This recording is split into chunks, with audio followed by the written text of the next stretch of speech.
take the FA Cup so seriously and they rest their best players or they give opportunities to fringe players and so on. I mean, I know Newcastle are kicking off later today, so I imagine more Newcastle supporters might be listening to this than normal. Now, clearly, Newcastle now have got the kind of squad where they can take the Cups much more seriously.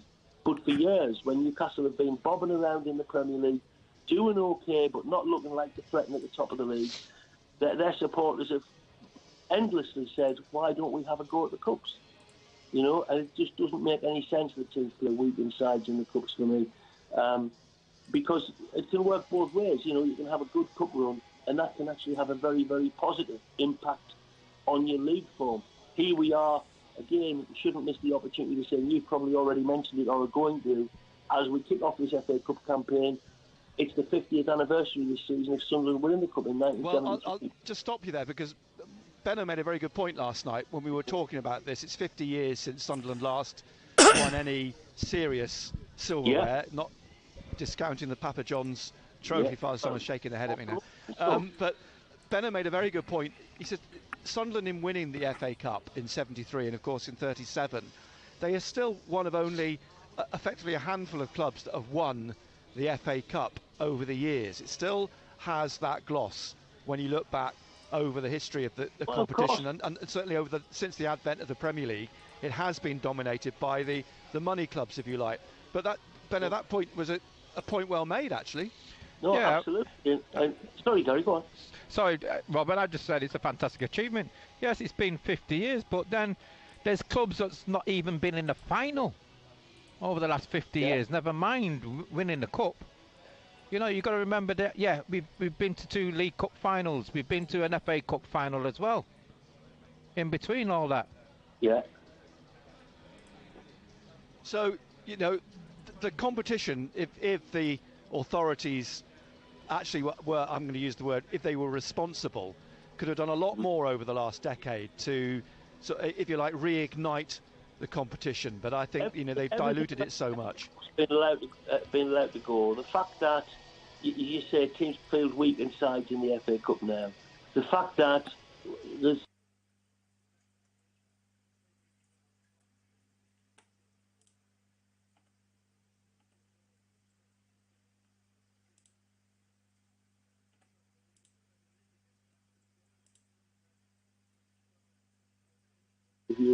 in the 60s, we'll remember second replay with Manchester United, when Manchester United were cup holders in Sunderland's promotion season of 63-64. A game against Leeds that went to a second replay in 1966-67. They were epic cup ties. I remember not too many, well, it was quite a few years ago, it was 70s, Leicester City and Arsenal going to 5 games in the FA Cup to separate. These were games of some legend. These days, of course, they've almost completely done away with replays, and I think the meeting yesterday was to discuss getting rid of replays altogether.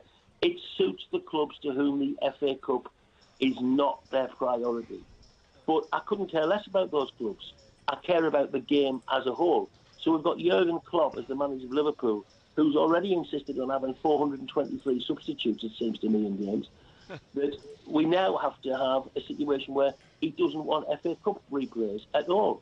Well, I'm sorry, Mr. Klopp. You know, the traditions of the British football game have gone back a century and a half, and the FA Cup has been integral to that. And I, for one, I hope you guys can hear me all right. Replays went on until there was a natural winner. I accept them in a minority. We now have to, but that's my very strong opinion, particularly in the case of the FA Cup, because of its place and prestige in the history of football worldwide, as the game's oldest and the FA Cup has been. And you speak to and I hope you guys can and they will tell you that when they were going hear me all right. the FA Cup final was the one game that they saw, the one game that maybe helped them fall in love with football. And that particular FA Cup was such a big and prestigious competition. When it comes to FA Cup finals, there'll be a big push, and you know, whoever's in the final, all credit to them, it'll still be a big day for the occasion. Well, the FA Cup overall has sadly been allowed to diminish, and I think it's deplorable, and I would love to FA Cup have a statue raised, and we can only do that by respecting the traditions of the FA Cup. When it comes to FA Cup, unfortunately, Jurgen Klopp has probably justified in his view because they won it. I guess that in a sense strengthens his hand. But when you talk about replays, was it Arsenal Sheffield Wednesday that went on forever back in the day in the 70s? Arsenal Sheffield Wednesday in the 70s. I was living in Sheffield at that time. I saw a couple of the games. 2 or 3 of the replays were actually held at Leicester City's Filbert Street. But yes, Liverpool won it, and no, it's not on normal TV or on Sky. I think you can get a subscription for it on SAFC Fan TV. Being able to diminish the FA Cup in terms of being able to say, we will get rid of replays because teams like Liverpool have got European football to consider as well. That suits them. I understand their reasoning. That suits them. But does it suit the game of football as a whole? Now, for years, I'm really, really, really sad that this year Riot Colliery Welfare appear to have gone out of business. But Riot Colliery Welfare got through to the FA Cup first round in 1967-68. They played Workington, who were then a league team. That was a massive game for the people of Riot. It's still the most important game played in Riot. It's of legendary status there. Just like places like Shildon or, other smaller places in the North East or indeed throughout the rest of the country have had their day in the sun because they've got the FA Cup. You've got ambitious clubs like St. Cheers who could go on and do something in the FA Cup in some years. We all remember that both of the North East giants have suffered at the hands of non-league teams. How many people have one of these? Yeovil Town in 1949, who beat Sunderland at Yeovil when they were a non-league side, and Hereford, who of course in 1972 famously beat Newcastle when they were a non-league side. They're some of the most important games in famous games in the history of football, and they were FA Cup games. And again, if you look now, if somebody wants to do a bit of research now and look at every team in the Premier League and look at their record ever attendance, I think you'll find that at least half of those teams, their record attendance was in the FA Cup. Yeah, point well made, Rob. And let's not sniff at the prize money today. £105,000 to the winners. For lower league teams, that's a significant, a not insignificant sum. Rob, thank you very much indeed. Cheers, Rob. Sage words as always. For the 4th round. Fingers crossed, which is tomorrow, incidentally, and not on Monday. Another change in tradition. Rob, thank you. Rob Mason, Sunderland club historian. Just a reminder of the team again this afternoon. Bass in goal, Hume, Wright, Ballard and O'Nien, Neil, Mishu, Robert, Spar, Bennett and Ahmad. The benches, Patterson, Stewart, Clark, Carney, Jacob Carney, Chris Rigg, Mason Kocher, Ben Middlemas, Tom Watson and Lyndon Gooch is back in the squad as well. Shrewsbury Town have named a strong lineup, including Aidan O'Brien, but there's no Tom Flanagan, he's injured. And of course Carl Winchester is ineligible because he's on loan from Sunderland. Had a chat with him earlier. As ever, he is always got a smile on his face and happy to talk. So that's the lineup. I'll go through the Shrewsbury Town lineup after the sports news in a few minutes time, but before that, let's hear from the Sunderland centre half, who's now playing at left back this afternoon, Luke O'Nien, who I spoke to following the draw at Blackpool last Sunday. Luke, Tony's just said that you were one of the players that actually probably in better circumstances wouldn't have played today because you're not 100%. So that was clearly a real effort.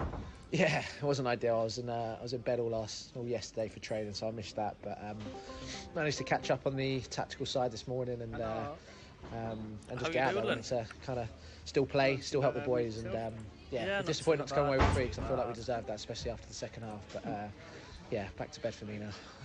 Tony. Hey, Jacob. You alright, mate? Yeah, you? Yeah, not too bad, buddy, not too bad. Is your mic working, Dav? It is. Yes, I can hear you today. Yeah. Oh. George Preston to win in 3-1. Leicester were playing Gillingham away, so... Still going. Who's winning 3-1? Preston, I think, didn't you say, Dav? Preston 3-1, against Huddersfield. Who's their manager again? Do you know, Jacob? No, I think Amv might know. Ask him. When he comes on, see if he knows. Happy birthday, DJ, eh? Thank you. Birthday today, yeah, 48. Happy birthday to you. Thank Ryan you. Moore is Preston's. That's why I didn't do the stream yesterday, because we'd been out for a bite to eat. That's why I didn't join you guys, because I came in a little bit late.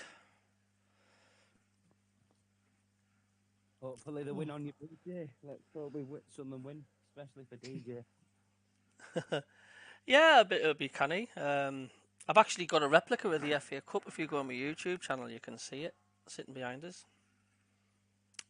Oh, for God's sake! I don't want to play Newcastle though in the cup. I'll be too nervous for that. It'd be funny if we beat them. It would be very funny if you. Well, we're well known for beating Newcastle, Dav. We beat them 6 times in a row. It was brilliant, that, wasn't it? Oh.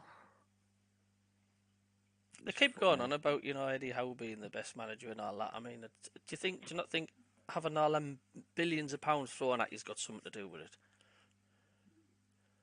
Yeah. Bloody hell, Phil Parkinson could have them top of the league with that money. Yeah. I mean, look at he's at Wrexham, innit? And they've got Ryan Reynolds. I know. Even the Preston manager, but like I say, I'll have to ask Ant when he comes in. Yeah. Well, what do you know? Michael B. Jordan's part-time owner of Bournemouth. He's involved with Bournemouth. Is he? Yeah. Let me look it up. I think there's an article about it. I saw him at one of the games. He was in the stand. I wonder which next celebrity is going to take over a football club or... Fuck knows. I've heard Rolf Harris could be taking over Newcastle. You never know. Will Ferrell might get involved with Sunderland.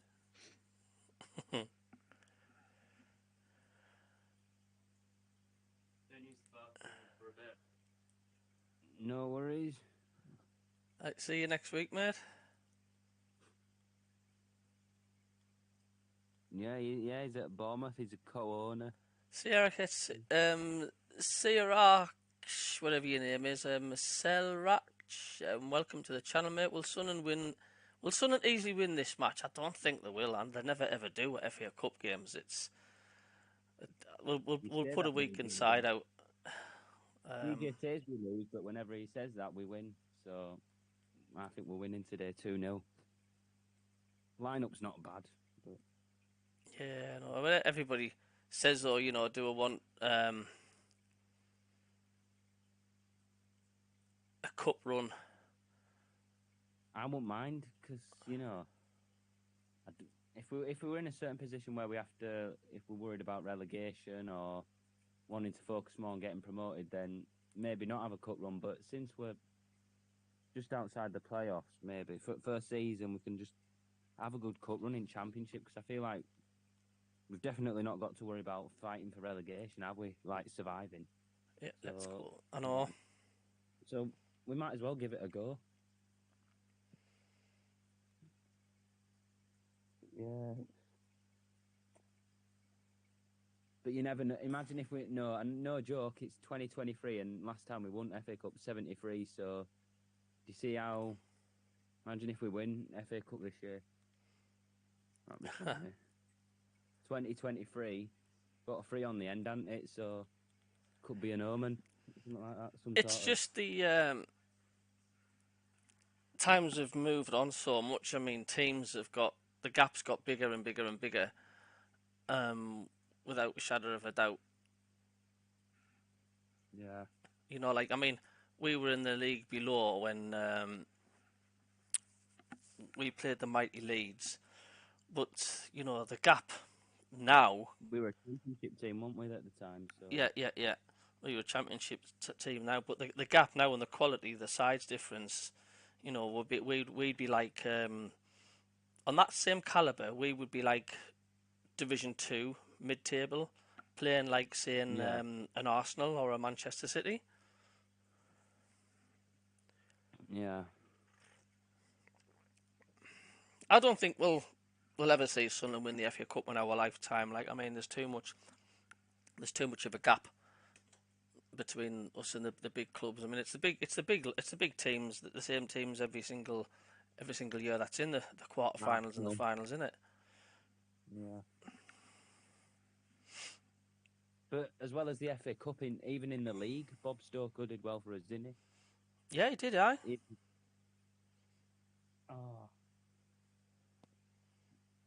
And then we had a Newcastle fan piss on his statue, but yeah, but he's not really a Newcastle fan, is he? No, he's just an inbred.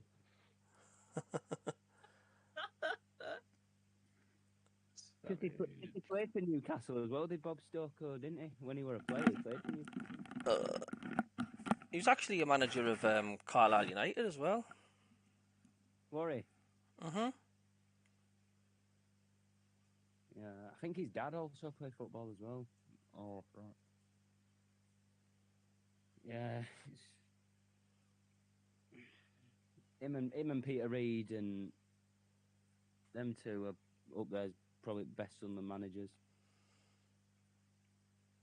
Yeah, it's just been so patchy recently, hasn't it? Yeah, I mean, Neil would have been up there, wouldn't he? But he buggered off, didn't he? So it's just the way football is now. I mean, it's like if the team's doing bad, the players get away scot-free.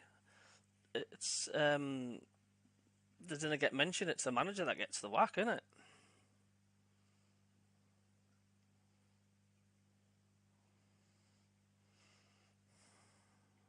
nah, I think the end of this season will be around 10th. That's where we'll finish. Yeah, I just want to stay in this league. It's a good league, though, Championship. There's some right good games. But someday I do want to be back in the Prem where we belong. We have to be ready though, because it isn't much fun getting your ass kicked every single week. It's not. I'd rather win half of the games in the league than maybe win about 2 or 3. Yeah. Just gonna take this phone call. Hold on. Problem.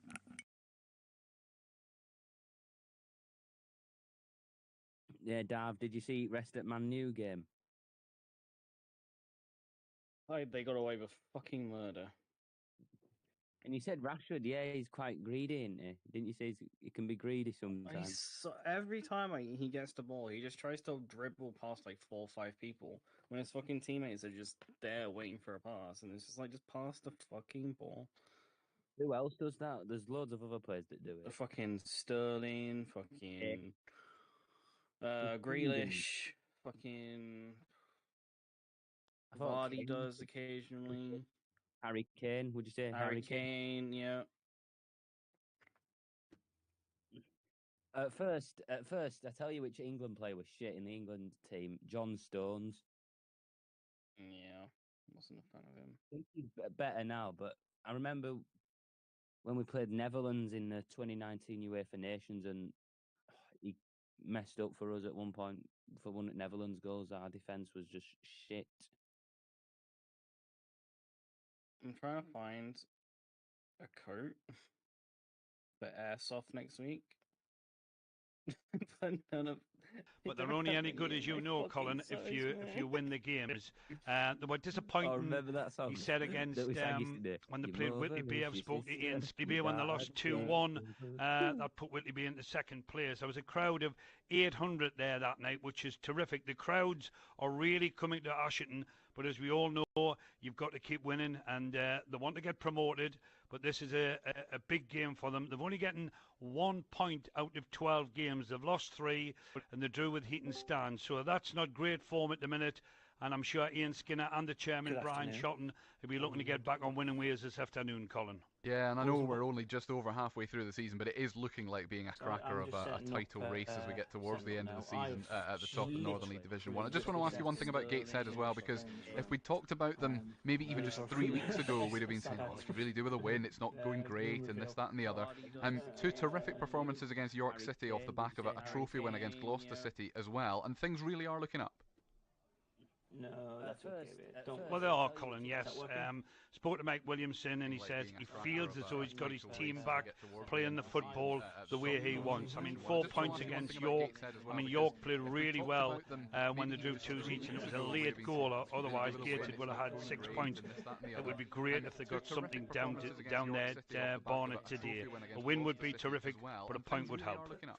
They would indeed. Paul Dixon, thank you very much for the moment. Then we'll be back with Paul at half-time and at full-time because of there being different kick-off times today. Our non-league roundup is probably going to be at half-time in the Newcastle United match, around about 6:45, but we will put it up on our Twitter feed as well later on as well. We'll put it out and you can listen to that bit later on this evening. So yeah, reminder, Gateshead at Barnet this afternoon, Blythe Spartans at home to Kings Lynn, Morpeth are at Matlock Town, South Shields are at home to Marine, and all the East Division games involving our teams, Dunstan, Hebburn, North Shields and Consett, all postponed because of waterlogged pitches. Talking actually of waterlogged pitches, Northern League games as well today that are off at the games at Brandon, Towlaw, Thornaby, Blythetown, Washington and North Allerton, all postponed because of waterlogged pitches.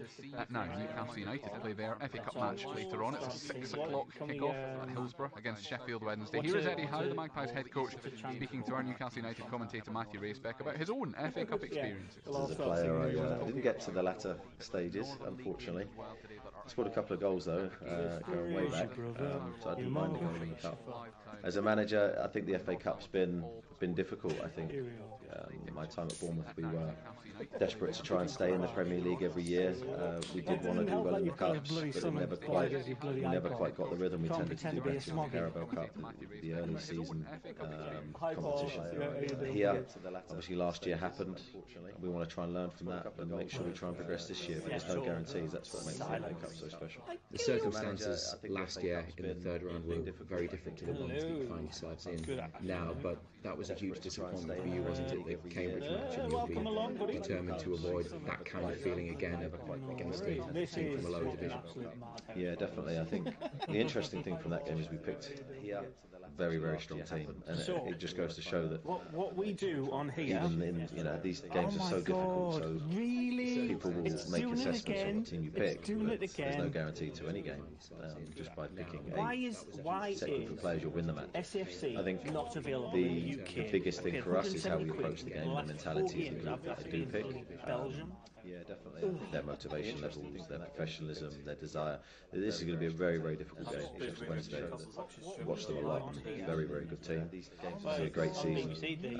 So we're under no illusions. It's a difficult task, and it made it even more difficult if we're not in the right place ourselves. That is Newcastle United head coach Eddie Howe talking to Newcastle United commentator Matthew Racebeck. Razor will be joined by John Anderson as always from around about 5:15.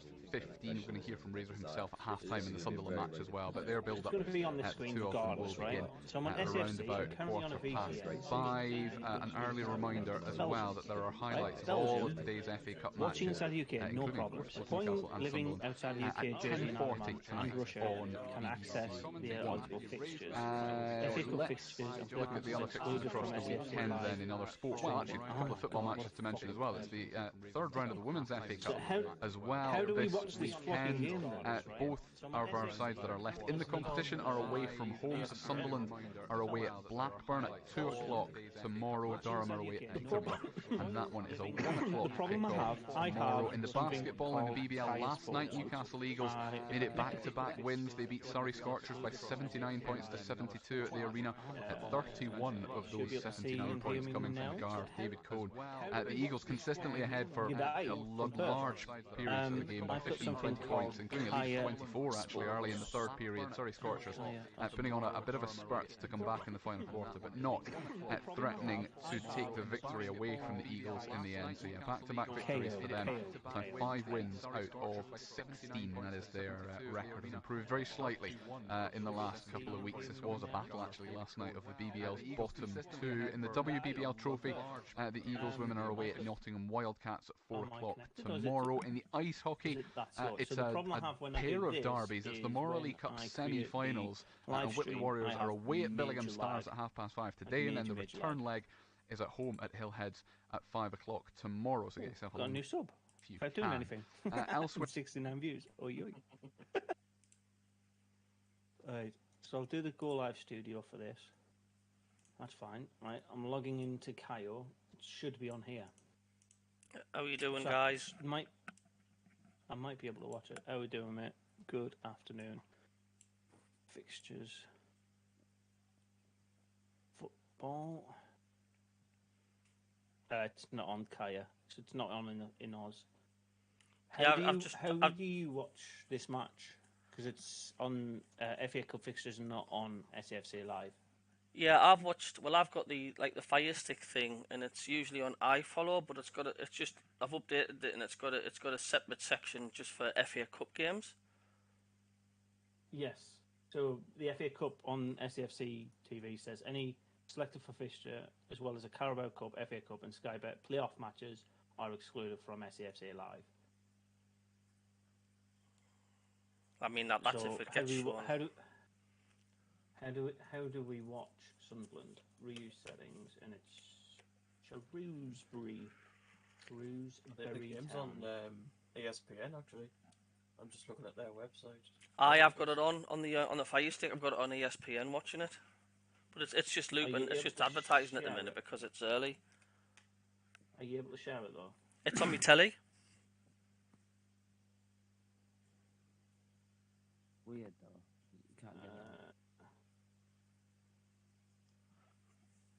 You can't get Food Shop League. We need to do the watch along pools. So how do I watch it then? Let's 10 p.m. in Perth, West Australia. I'm going to bed when we're 2 goals up. You might be staying awake all night then. Keith Lupton. That's not a bad lineup for his auction game, to be honest.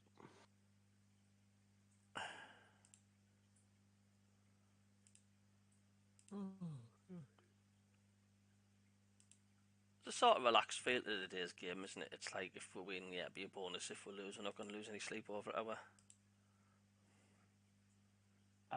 We can focus on the league. I think Morby actually wants to cook on because it's the anniversary of the 1973 Cup. Sorry, 2 seconds. I don't see why we can't have a good cup run. I mean, is it 50 years? 73, yes. Yeah. I think everybody on this call is too young to be alive at that point. But we're only just, right? Happy birthday to you. Oh, thank you very much. 48-year-old. So you were born because of the FA Cup win. Has Jacob asked you a question, Anth? There's a match there's a match getting played at the minute, isn't there? Someone's 3-1 up. Is it Preston? It was DJ who was asking the question. I told him to ask you, and you know. Oh, what's the question? I don't understand the question. No, I tried to ask Jacob who the Preston manager was because they were 3-1 up, and he says if I don't shut up, he says he's going to ban us off the chat. That's a lie. You did not say that. He didn't mean to get caught. That's what she said. Well, why would she say that? She's been promiscuous. You know what that word means? Right, 2 seconds. Right. I don't know how to find this match, you know. in the UK without using dodgy links. So, if anybody can help me out. I have no idea. If there is a dodgy link, let me know so I can find it. You see, because I wouldn't be able to show you it because copyright. If I turn the laptop around, then it'd be streaming on the on my YouTube page, and I'll get closed down. Again. The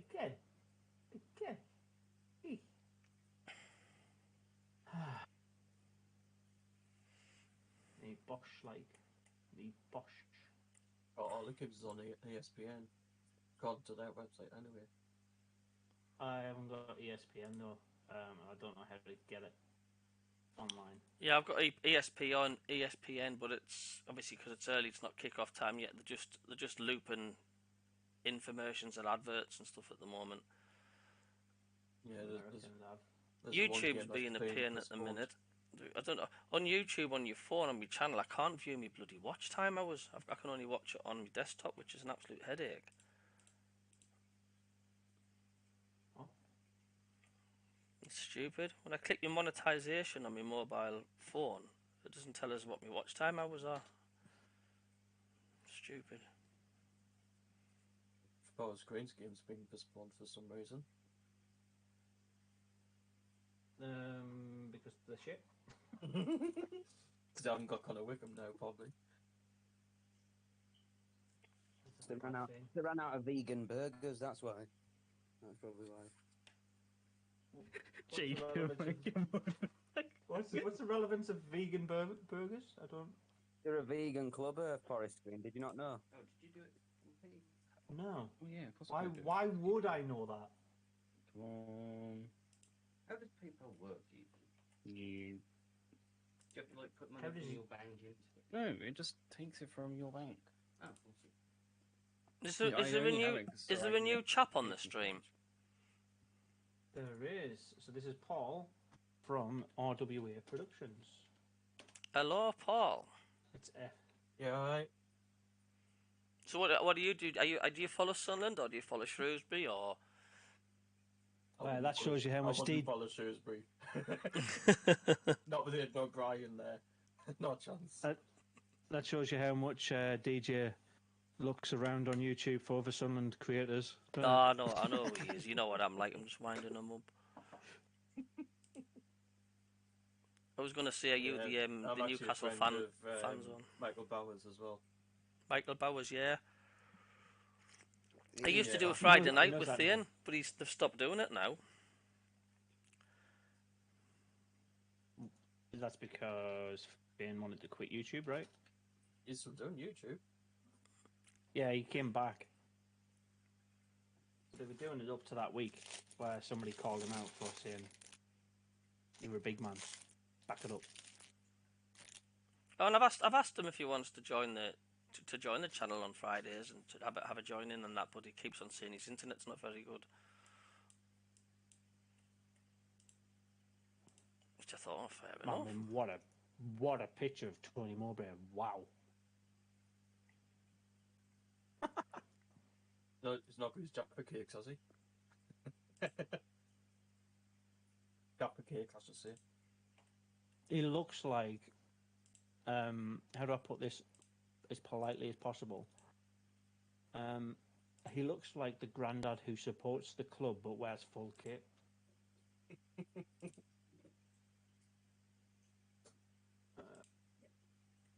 This is that's it. It's supposed to be driving in, and it looks as though it's changing. It's certainly the clouds are rolling in, so that could be interesting. Let's hear from the Sunderland head coach, Tony Mowbray. Tony, you've mentioned a few times this season about how, when you look at Sunderland, they finished 5th in League One last season. They're now 8th in the Championship. But Shrewsbury will be approaching this game as you were with us the last 4 seasons. There's not necessarily a huge gulf. It's a big psychological factor for them in this tie, isn't it? Yeah, I think it's a game they will fancy, I think, at home. I think they'll know what's coming. I think they know, there's going to be a lot of Sunderland supporters there. They'll have watched our games as we watch their games. They're a very, very committed team. They have had some good results against some good teams. We know we have to turn up really and try and bring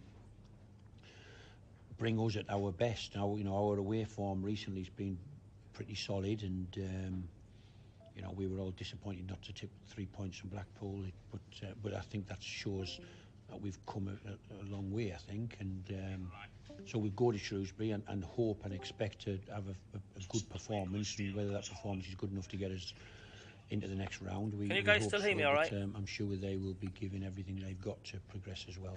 I mean, their results against Sunderland over those 4 seasons were mixed. Sunderland hadn't had the best at times. Now, I wonder sometimes how much it is down to someone like Steve Cotterill, who had not the greatest of times here. Do managers, do head coaches, do these things sort of stay with a coach over time? Oh, maybe. I don't think it depends. Listen, I genuinely feel my tenures at football clubs have generally been. I've never had. I might not even be able to see it yet, but it's still just the adverts on. Really. I think. Yeah, because I follow just like for the league, isn't it? 11 months left me, but it's a club that I really care about anyway, because through my playing career and what happened in my life and the support base of that club. So I don't hold malice against any club. I don't think, Middlesbrough, Coventry, West Brom.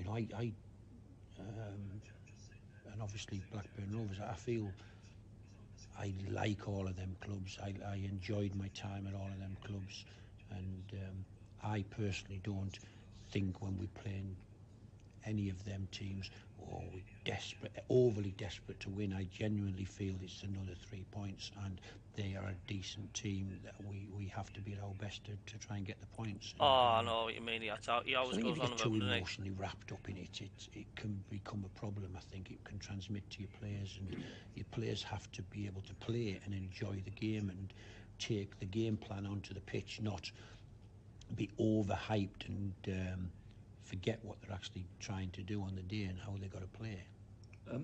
Is it a tightrope for you in the sense too, as well? You've mentioned the Championship is the priority, the Cup, the way it's been tarnished, I suppose, over the last decade or two. But for Sunderland fans, it's the 50th anniversary of '73. The Cups have always been special, and you have to walk that line. Yeah.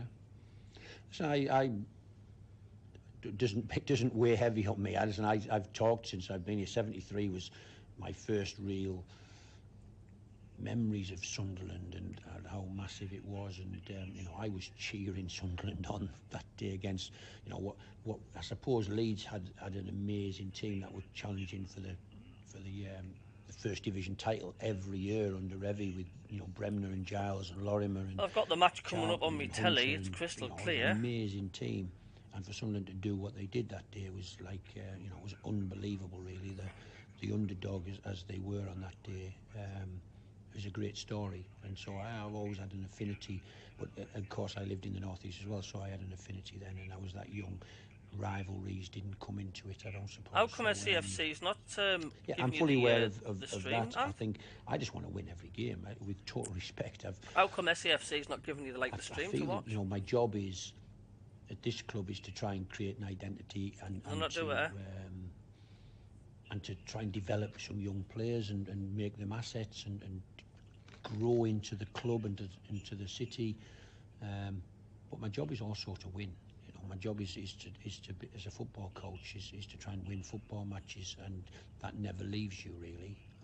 So we're going to Shrewsbury and we're going to try and win, and so there is a balance to be had of how strong a team do you need to pick to win. Well, I think every manager wants to pick his strongest team every game, but then what's the point of having a squad of 24 players, 22 players, whatever my squad might be? You've got to give them opportunity. You've got to give them chance to earn trust, and that's what we've been trying to do over recent weeks. And but we go into this game trying to progress to the next round, because I think the great thing about cups is you never know what's round the corner. You know, with that ball. Be good if for we won the next FA round Cup, comes wouldn't out it? The that bag, and you 50th year you since we won it. playing Man City or Man United or Liverpool or Chelsea or dare I say Newcastle. You know, it's wow. Who knows what's coming out of that bag? So let's give ourselves an opportunity to see what's coming. You touched on the fact there are a few ex-Sunderland players there, Aidan O'Brien, Tom Flanagan. I assume that Carl Winchester can't play. You've not given him permission to play. How are you doing? I haven't given him permission, or not permission, to be honest. I'm assuming that would have been in the loan agreement, the contract, and it'd be very strange, I think, for the club to allow him to play against us. But so I'm pretty sure or confident that the motley crew he won't be playing against his parent club. But yeah, listen, I think they're a really, really competitive, at it football team who deny the opposition opportunity, really, and we have to be able to be brave and play against that and look forward to that challenge. I know you touched on the physicality. I mean, they have picked up a lot of red cards in recent games. The yellow card count is high. It does indicate they are a physical team.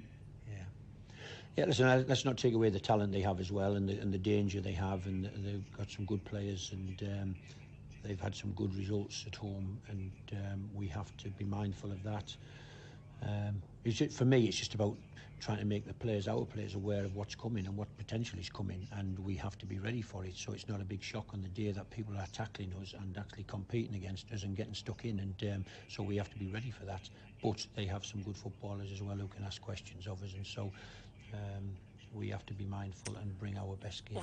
You've said in the last few weeks you want to I don't know, it's tricky, innit? We just never seem to do well, or we never seem to be invested in this impressing competition. Ahmad in there and impressing. There are a couple of players. I mean, Bennett is one of them. I'm going to go for 2-0 Shrewsbury because we're not is this a invested, game, are we? perhaps it's an opportunity for someone like him? Yeah, I think so. He's been recovering from the World Cup, and I say recovering. He didn't play every minute of every game. I've talked about, Bailey was the same. He didn't play in that first game he came back. I think they have to get back into the training patterns of how we train. Bailey Wright's just warming warming up on the TV TV there now. Doing something totally different way of playing. He just has to acclimatise back into it, really, and there's a fair chance he'll be involved in this game, and hopefully he brings the little bit of magic that he's shown. I said 2-0 Shrewsbury. I don't know if you heard. And he can try and force his way into a more, regular starting position. And there was a lot of talk at the weekend at Blackpool about Chris Rigg and being on the bench, and you'd said if the game had gone well, he might have got an opportunity. Is this again an opportunity, perhaps, for someone like Chris Rigg? I mean, of course, it would be a story, wouldn't it? 15-year-old to play. Yeah, he's come in. I watched him train today with the first team in game prep stuff, and I'd have to say he's really impressive for a boy. A slight boy, to be honest. He's not a big, strong, physical guy. He's quite slight, but he's got a wonderful left foot, and he is an incredibly competitive animal. It's really interesting to watch him, because I've seen him for 20 minutes, half an hour for an under-21s game against Southampton. He looks like the potential looks enormous to me, because he looks like a footballer who can play with the silkiness with his left foot and play lovely passes, but he looks like he's got a tiger in the engine that wants to tackle everybody as well, and so that's not a bad mix when you've got a midfield player who can pass it and tackle and compete and run. And so for a boy of 15, I don't want to overly build him up, other than he looks in training today that he warrants being around our squad. And you mentioned all the injuries. Is anybody close? Is anybody on the fringes of coming back? I mean, because you've mentioned Danny Barth and Sirkin at the weekend. Yeah, well, I don't think Danny Barth or Sirkin will be coming with us. I think Gooch trained today, so Gooch will come with us, which is good news. Hadji won't be coming. Obviously, Niall Huggins won't be coming. Hambleton won't be coming. Pritchard won't be coming. I'm not sure who else, but yeah, we the numbers are quite low. We are having to dig into the you'd have to just send the staff off to watch the under-21s play at Appleton's, and anybody who does particularly well today might find themselves on the bus travelling with us tomorrow. The sound of Sunderland. And he's carved up a gap down the middle. Embleton still going. He's going to shoot. Goal!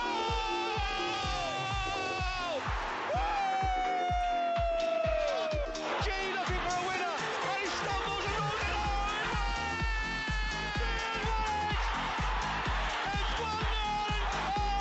It's 1-0. Great sport kicks off here. BBC Radio Newcastle. Tony Mowbray talking ahead of the game this afternoon. Before the teams appear, which they are now, I wanted to pass on our commiserations to Sunderland fans, family of Mickey Hutchinson, who passed away a little while ago, aged 66. His funeral was on Wednesday at Sunderland Crematorium. And over his lifetime, Mickey is the partner of Shelley and stepdad to Stacey and Lindsay.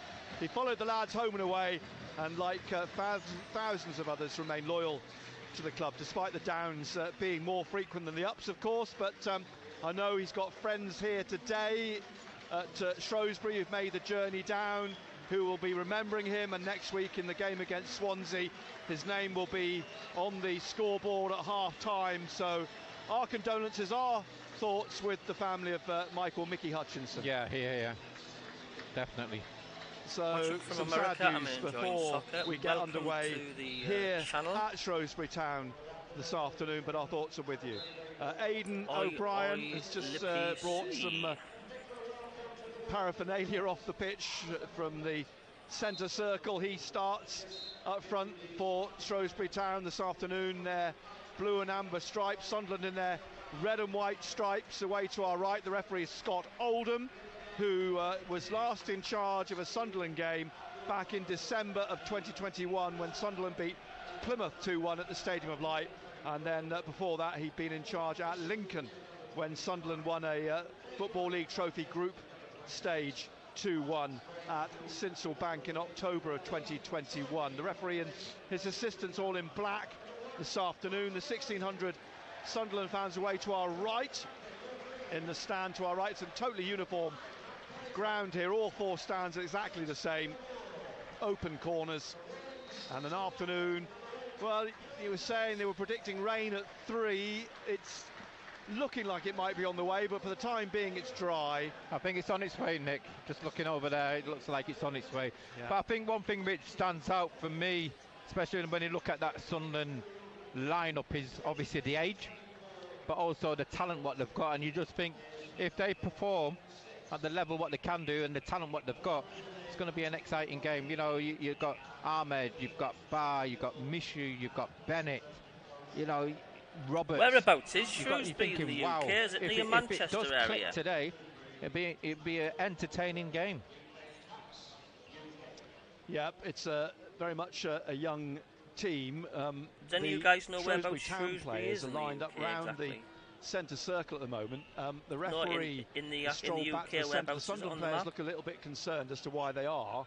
And all the Shrewsbury Town players take the knee, standing round the rim of the centre circle. The Sunderland players applaud them. They break, and it'll be Sunderland who will get this FA Cup tie underway. What's the next biggest town near it? To our right, as we look from what is the main stand here, and where the Sunderland fans are housed this afternoon. Bass in goal, Hume, Wright, Ballard and O'Nien, Neil and Mishu, Roberts, Barr, Bennett and Ahmad is the starting 11 for Sunderland. For Shrewsbury, it's Morosi in goal, Pennington, Dunkley and Moore the back three, Bennett, Phillips, Leahy and Shipley across the middle, Bayliss behind the front two of Aidan O'Brien and Christian Sadie, who's on loan from Bournemouth.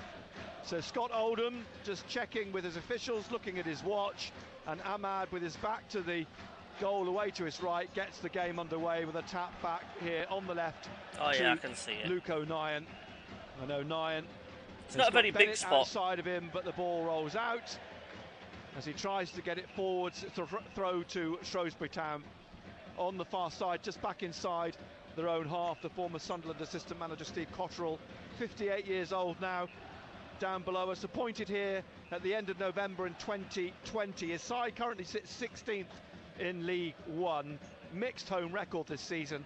They've won 5, drawn 2 and lost 6 here, but Sunderland's record here is mixed as well over the last 4 seasons. The ball played up to the edge of the penalty area to Shipley, and then, in getting it down on his left foot, I'm not sure whether he was shooting or trying to pass it through. It's gone wide, well wide of the right post, and it's a goal kick. Yeah, and I think, the major concern, that was from Shipley there with that left foot shot. My concern is that we cannot afford to be giving away any set plays, because straight away you're thinking the height. We've only got maybe the Bailey Wright, Ballard, and then after that Luke O'Nien, and that's it. And here is Aidan O'Brien out wide. Shipley's trying to get O'Brien on the ball with Hume down in the corner. Hume taps it out for a throw. Just a couple of yards from the corner flag on the left. Luke Leahy, a name that will be very familiar with you, because over Sunderland's 4 years in League One, we've come up against him at Walsall, at Bristol Rovers, and now here at Shrewsbury Town. And Leahy will take the throw for the home team. It's a long throw as well. Yeah. He arches back and into the back of the 6-yard box, headed out by Ballard, picked up by Taylor Moore, as I mentioned earlier, on loan from Bristol City. Played up to Aidan O'Brien at the edge of the area. O'Nien gets a foot to it. O'Brien's won it back. He's tackled again by O'Nien, but the referee says it was a foul. O'Brien on his knees. O'Nien stands up. The referee having a word with Dan Ballard. There's nothing wrong with that. Aidan O'Brien just clutching his shin. Looks like we've got a pulled to his feet. Looks like we've got a Whistle Happy TV. Hello Telly, hello mate, welcome to the FA Cup game. Sunderland half on the left of midfield.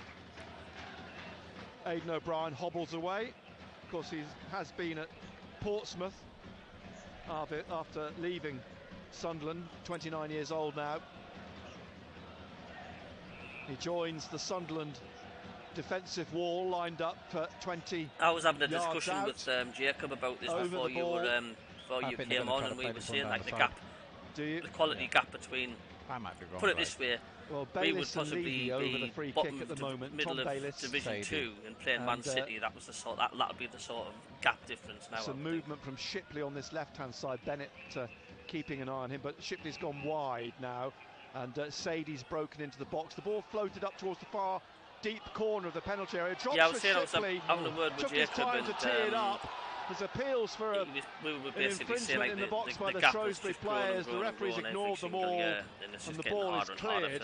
And a free kick to Sunderland. But Shipley should have picked it first time. Exactly. If he'd hit it first time, it would have caused problems.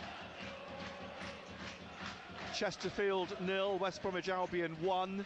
Yeah. In the FA Put it this Cup way, for us to have the similar shock to the Leeds win, I think Sunderland would have to be sort of Sheffield Wednesday versus League Newcastle United with beat Manchester Razor City in and the final. Ando as a 4-1 back here by Shrewsbury Town. And Christian Sadie trying to twist away on the right side of midfield is tackled. Spent some time in the latter part of last year on loan at Burton. Christian Sadie on loan from Bournemouth. Now out to O'Nien on the left, forwards to Bennett. It's one back by Shrewsbury. Play through here now to Aidan O'Brien, looking at the run of Shipley again down the left-hand side of the penalty area. He curls the ball in, caught by Bass. Well done. The former Portsmouth player himself, of course. And he rolls the ball out. Up it comes to Bennett in midfield, to Ahmad, sorry, in midfield, and it's chipped over the top, off the bar and caught by Bass. I'll tell you what, Sunderland are lucky, very lucky. Hit the crossbar. Ahmad was asleep in the middle. The ball whipped off him and played up and off the bar by Sadin. Now we're on top like Shrewsbury at the minute. In the 5th minute, and Sunderland get into the Shrewsbury half. Neil out to Hume. Bournemouth 0, Burnley 1. As Shrewsbury win it again. Shipley, who's getting a lot of the ball in this opening 5 minutes, tried to get it inside to Sadie, one back, and Neil now to Barr, who lets it run, but it's picked up on the far side by Shrewsbury, who looked to get forward through Taylor Moore, and back it comes into the Shrewsbury half, into the centre to Che Dunkley, and Dunkley across again to Moore, And Moore coming up to the halfway line, leaving it now for Shipley. Back to Moore. He plays it back to Dunkley. Behind him is goalkeeper Morosi in bright fluorescent yellow, and eventually it's played out by Dunkley on halfway for a throw to Sunderland. It's gusting, the wind. Yeah. So this throw on halfway, Steve Cotterill is getting, well, quite demonstrative with his actions, trying to explain something to one of his players. The ball from the throw comes back to Ballard, into the middle to Bailey Wright, and now to Luke O'Nien, who scored his first goal for the club here. Back it comes from Michu to O'Nien. I've heard that Rick could be going to Newcastle. Bailey Wright forwards to Dan Neil. Leahy straight onto him, but Neil just turns, twists away from him, and now plays the ball out here on the right-hand side to Ahmad, who cuts back inside and plays it on halfway to Neil. Across then to Luke O'Nien, and out wide to Bennett inside the Shrewsbury half. A couple of step overs to try and get inside. He's done that. He's got to the edge of the penalty area on the left and lays it off the bar. And Barr now just looks in the middle for Dan Neil. Closed down by O'Brien, but he skips past him, but then he's tackled. But the ball won back by Roberts, but he showed too much of it to Shipley, who clears it back up onto halfway. Down Ballard to Hume, back to Michu on halfway, and across to Luke O'Nien. We're in the 8th minute now, 0-0, live on BBC Radio Newcastle. And it's Boreham Wood 0, Accrington Stanley 1. Bennett on the ball, back to Michu, and out to O'Nien, on halfway still, but wide. He plays it back in the centre of the Sunderland half to Bailey Wright. Right to Ballard. Ballard now bringing it up towards the halfway line. They were a good team, to weren't Roberts, they? out to Ahmad, but it's tapped out in front of Tony Mowbray by Jordan Shipley, former Coventry midfielder. And Roberts takes the throw just in front of Steve Cotterill. Middlesbrough 0, But they got beat off Wycombe, didn't they, in the playoff semi-final? In Shrewsbury, the wind getting up a bit more, looking more likely to rain as Michu brings it forwards, leaves it to his left to O'Nien, looking for Bennett, but Pennington gets in front of him and allows the ball to roll out for a throw to Shrewsbury Town. It'll be taken by Matthew Pennington, who had his red card against Fleetwood overturned in the week, making him eligible. Craig? Yeah, the commentary can differ depending on what stream player is what. But spent most of his Everton career though out on loan, as is so often the case. Nothing worse when you know who's scored before the commentary says, tries a yeah, shot it's straight out of our hands. Marco Morosi, that's just sometimes his footballing career with if you've got it on the telly or you got it on a stream or naughty stream, whatever, gathers the that ball. can be signed from behind Coventry, the audio commentary, another player signed from Coventry by sometimes the way it Steve goes. Cotterill. There's no we can do. But from just outside his penalty area up towards Sadie. You know, this stream's also designed for those that forwards again, kind of get access to anything. Midfield, it drops or in struggle to pick up any audio centre, or out like that. And is played forwards. But yeah, it is frustrating. By Shrewsbury, but comes back into the Sunderland area. I mean, I'm watching it at the moment. I've got it on my telly. Gillian but the SCFC player who got that ball forwards, got a lot of height. Phillips in the Sunderland FC, centre. the audio commentary is about 20 seconds ahead. And now out to Aidan O'Brien, who's gone down on the left far too easily, and nudging the corner. As Aidan O'Brien looks for the free kick. And I think that's 2 or 3 times already. Is that we're very, very sloppy. 2 or 3 times already. Is that we're very, very sloppy. 2 or 3 times already. Is that we're very, very sloppy when we've retained the ball. You know, it's being played and we give it away too easily. Chesterfield 1, West Bromwich Albion 1. Now Tom Bayliss is going to take this. No, you're welcome, Craig, mate. Thanks for tuning in. Another former Coventry player from the left-hand side. This is where there'll be a threat from set And they've got plays. some height. I mean, yeah. Looking at Aidan O'Brien, Killian Phillips. Look at Roberts. You know, Roberts is Roberts is on the goal line trying to pick up Sadie. It's played towards the far post. It's headed over by Luke Leahy coming in on the right. Spass all in green away to our left, but Ballard plays the ball out. Luke O'Nien on the left, through to Dan Neil in the centre. Here's Michu. Michu onto Barr on the left. Bennett wide. Barr comes back to Dan Neil at the edge of the centre circle, into the middle to Ahmad. In the centre circle, into the middle to Ahmad, a few yards. Through to Ahmad again, immediately closed down by Taylor Moore and fouled. And a free kick just inside the Shrewsbury half on the right-hand side. Bournemouth 1 hand side.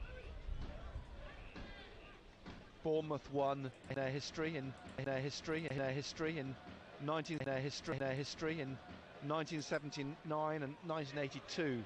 Shrewsbury, as Hume tries to get the ball forwards, gets it back from Roberts wide, plays it into the middle, but it's whipped away there. Whipped away there by Bayliss to Aidan O'Brien on the left, and behind him it's hooked up by Moore to the halfway with Sadie on the touchline on halfway into the centre. Bayliss trying to flick it on for Aidan O'Brien wide, but Bailey Wright blocks it, comes back to O'Nien and into the middle to O'Nien and into the middle to Bailey Wright. Bailey Wright to Dan Ballard. Shrewsbury lost to replay to Wolves. And in 1982 lost 5-2 at Leicester in the quarter-finals. But last season in the third round they faced Liverpool. A couple of years ago they faced them and took Liverpool to a replay, which they lost in the fourth round. In between times played Southampton in the third round. So here's Bayliss on the ball out wide on the right hand side, trying to get it forward is Pennington. It's come up through to Sadie, back behind him to Bayliss. He lifts it in the air to the edge of the area and trying to whip through as it's headed back by Bailey Wright is Sadie, but it's caught successfully by Bass, and he throws it out in the middle to Dan Neil, and across to the right here Trey Hume back to Dan Ballard. 0-0 still in the 13th minute here. Sunderland in their red and white stripes and Shrewsbury Town in their blue and amber stripes. Back here O'Nien on the halfway line on the left, inside to Dan Neil, to Ahmad at the front of the centre circle, back onto halfway. O'Nien out to Bennett. Thing is with SCFC audio, you can't pause it so you can get it in sync with what you're watching on the telly. Picked up by Bennett, the other Bennett, Elliot Bennett. Can you hear us now? Shrewsbury, and now Phillips coming forwards. He's trying to find Bennett in the penalty area. Comes back out to Killian Phillips. Low shot blocked by Ben Dan Hamilton. Ballard, just subscribe. Thanks a lot, Ben Hamilton. Bennett. Thanks, mate. Can you hear us now, Anne? Back here to O'Nien, who swings a ball forwards looking for Roberts. Cut out by Taylor Moore. Middlesbrough have equalised at home to Brighton. 1-1 at the Riverside. And then now the ball back with Che Dunkley at the edge of the Shrewsbury penalty area. Moore into the middle to Killian Phillips, who plays it back. It's his debut this afternoon. The 20-year-old on loan from Crystal Palace. Up onto the head of Dan Neil, the clearance. Barr trying to flick it with a back heel forwards, but blocked by Dunkley. Up to Bayliss, out to Elliot Bennett on the right wing, former Blackburn player under Tony Mowbray. Cleared by Ballard at the edge of the penalty area, only as far as Leahy, and he lays it off on the left-hand side here now to Taylor Moore. Moore back to Luke Leahy. Leahy across the face of Phillips to Pennington. Pennington forwards down the right of central midfield. Out to Elliot Bennett on the right wing. In front of him is Jefferson Bennett. The Bennetts collide, the ball goes out, and it's a throw to Shrewsbury Town. 0-0 still in the 15th minute. Yeah, you got to say that Sunderland haven't been a threat really, have they? You know, I think Ahmad's very deep. Yeah, but then that's because Shrewsbury are pushing out, aren't they? And you can see the outlets they're looking for. Aidan O'Brien is one of them. Shipley has been busy. Sunderland are playing, everything's in front of Shrewsbury. You've got to get them turned at times. Mishu trying to get the ball out. Ahmad plays it back to O'Nien on the left of his area, inside to Bailey Wright in the box, and headed across and out by Aidan O'Brien for a throw to Sunderland on the left wing, quickly taken by Jefferson Bennett. He's got the ball back on the touchline, rolls it back down to Luke O'Nien. O'Nien swings the ball across here now for Ballard or Hume. Hume lets it drop over his shoulder for Dan Ballard. And Ballard now up to Ahmad on halfway. Back behind him a couple of yards to Roberts. Inside to Hume. And now Dan Neil again at the edge of the centre circle. Across to Luke O'Nien on the left. Forwards to Barr. He's gone down, but the ball picked up by Mishu. to Ahmad, who taps it back to Neil. Out to Roberts on the right here now. Short ball through to Hume. It's passed out though off a Shrewsbury player. Free kick. But a free kick for a foul on Roberts. On Patrick Roberts. He takes it quickly to Ahmad. Ahmad down this right touch line, halfway inside the Shrewsbury half, plays it back to Ballard. Across to O'Nien. O'Nien taking it forwards and laying it off on the touchline to Jefferson Bennett, trying to take on Elliot Bennett. He crosses to the far post and on the left foot of Roberts. Didn't really get hold of it. It bobbled through the 6-yard box and is cleared into touch. Excellent balling by Bennett. Roberts coming out of the far post. Yeah. Blackpool 1, Nottingham Forest 0. Throw then a few yards from the corner on the right-hand side for Sunderland. Hume with it, looking for Roberts, gets the ball back, Hume, and plays it back down the line to Ballard, who plays it into the centre circle to Bailey Wright, and Wright over on the left-hand side to O'Nien. O'Nien back behind him, Michoud squares it to Ballard, just in the Shrewsbury half in the 17th minute. No goals here. Welcome Mason Joblin to the channel, mate. Back inside again to loud Neil. And clear. Shrewsbury getting everybody back behind the ball, and now O'Nien looking for Jefferson Bennett on the left. Elliot Bennett just in front of him, and Jefferson comes inside, finds Michoud just behind him. Now Neil in the centre circle, and Neil out wide to Hume on the right wing. Down the line to Ahmad, back to Hume in front of Tony Mowbray, and back again to Bailey Wright. And Bailey Wright over on the left-hand side and inside. Oh, it's slipped by Michoud, but he recovers and gets the ball and trying to get it forward to Barr. Dunkley's behind him, but it's gone back to Dan Neil, and Neil out to Ahmad, who's got to the byline, trying to flick this back inside, and it's whipped away for a throw at the flag by Leahy. And Hume will take that throw. Chesterfield 1, West Bromwich Albion 2. Quickly taken throw, Roberts onto the ball.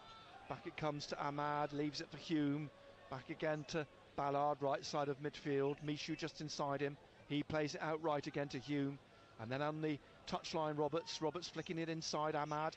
Ahmad just flicks it to Hume, and Hume back to Ballard. Ahmad again out to Hume, down the line to Roberts. Back into Ahmad. Ahmad trying to find Roberts inside, and Roberts now with Phillips on his shoulders gets it to Bailey Wright. Bailey Wright in the middle to Patrick Roberts, who's survived one challenge from Leahy. Finds Michoud. What do you guys think I should have for me tea tonight as a treat for my birthday? For a throw. Being closed down at every opportunity, aren't they, Sunderland? By they are. They're starting to grow into the game now. Here's Roberts to Ahmad in the penalty area, going across the back, then checking and taking it onto his right and playing it out to Roberts on the touchline. Roberts on his left into Ahmad again, back to Roberts in the penalty area on the goal. Oh, he's penalty. Gone down. It's a penalty. Oh, Roberts is furious. Scott Oldham turns and says it's a free kick to Shrewsbury. I tell you what, you've got to see that again. Shown a yellow card. You've got to see that one again. Roberts booked for diving. Be interesting to see this on the telly. Look to me. That is a clear penalty. Right in front of the Sunderland fans. You can't see it from that angle, man. Like he was taken. The lino could see that. Robert's still angry. Indian all the way. Happy birthday, bud. Cheers, Craig. Thanks, fella. And Mike Dodd's already in the ear of the fourth official. Controversial. Great football. Well, ESPN showed a replay of that, and combination working like that, it was as much used as a wet fish because to stop. I was talking to someone about that from Shrewsbury before the game, saying, look, you watch those two, they play in a 10-metre circle, and when they play like that, they're almost unplayable. As O'Nien heads the ball back to Alex Bass. Increasingly, it looks like rain as the ball rolled out to O'Nien, forwards to Barr, back to Michoud, and inside to Dan Neil in the middle of the Shrewsbury. That was a penalty, Ant. It's Sunderland half. He plays it to Ballard. Forwards to No, it Hume, wasn't. Back to Roberts. It's a penalty. Yeah, I know, but I've just seen the replay and it was 100% contact. Dunkley, Barr's offside. Dunkley hesitated. That was a Stonewall penalty. That Bar would have been through, but the flag was up. Roberts still having a go at the. Yeah, it was a Stonewall penalty. Has it come off him? That decision, well, I thought, does it come alive again? Off the defender, it comes alive again, doesn't it? But I think Bar was possibly flagged for the initial ball, but again, you could say there's possibly a question mark over that decision as well. Almost halfway through the first half here, Shrewsbury 0, Sunderland 0. Bad control, wasn't it? It was by Dunkley. High ball, which is headed back by Bailey Wright to the goalkeeper, and he has got it out to O'Nien on the left, back to Bailey Wright, and out here on the right hand side to Ballard. Forwards now to Dan Neil, sliding in is Phillips. He gets the ball from Neil to Sadie. Bayliss in the middle, and it clips away off O'Nien for a throw, off indeed the Shrewsbury midfielder Bayliss for a Sunderland throw down in front of us. Hume back to Ballard, to Hume again. He plays it back to Bailey Wright at the edge of the penalty area in the centre, out to Michu through the middle, and now to Jefferson Bennett, who gets it out wide to Luke O'Nien, who takes it into the Shrewsbury half. Down the line again to Bennett, and inside to Barr. Barr looks up, in the middle is Ahmad. Ahmad works some space and then lays it off to Ballard, who's come forwards here, and then wide to Roberts. Roberts to Ahmad, who left it thinking Roberts was going to run it, but it was snuffled by Leahy, who's got away here down the left, but back comes Bailey Wright to cut across and intercept and play the ball back to Bass. Passed out to Dan Neil, through to Michu, across to Luke O'Nien on the far side. Up to halfway, Barr has got behind him O'Nien again, but he cuts inside to Michu, and now Michu so people in the into chat, the just click the centre thumbs up and circle hit the to subscribe button Patrick if you Roberts. haven't. Thank Dan you Neil very behind much. him, forwards to Hume, back to Roberts, little flick back to Dan Neil, just in the Shrewsbury half, looking for the run of Jefferson Bennett down to the corner, but just spins away from him and out for a throw to Shrewsbury. We're in the 23rd minute. We're live on BBC Radio Newcastle. And it's Shrewsbury Town 0, Sunderland 0. And you can see that they're growing into the game, aren't they? They are increasingly finding themselves more in the Shrewsbury half, and I think it was Millwall 0, Sheffield United 1. Correct. Throw which Pennington takes down the line. Jefferson Bennett gets a foot to it.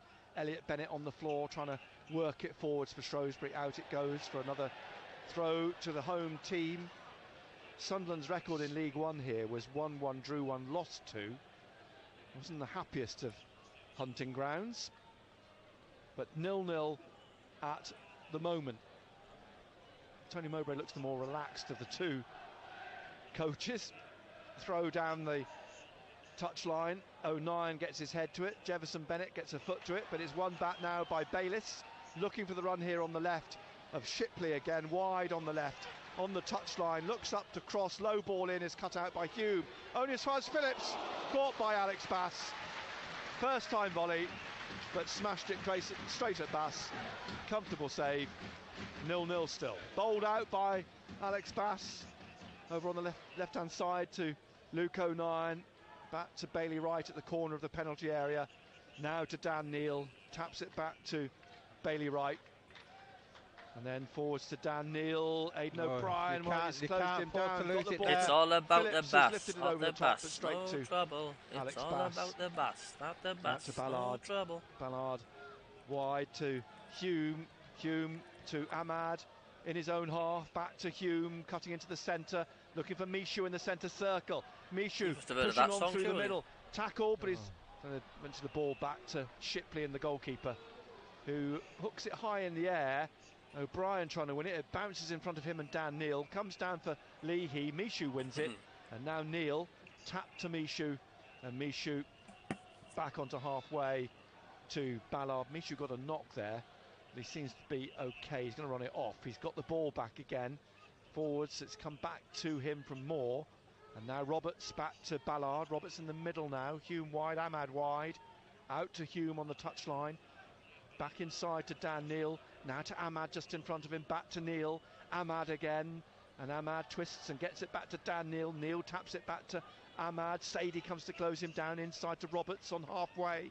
Back to Ahmad just behind him.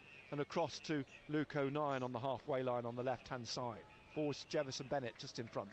Now to Michu again on halfway. Michu again pushing forwards through the middle here. Cutting across the centre. Leaving it for Ahmad. Ahmad now picking it up and looking for options. He tried to find Roberts, cut out by Shipley.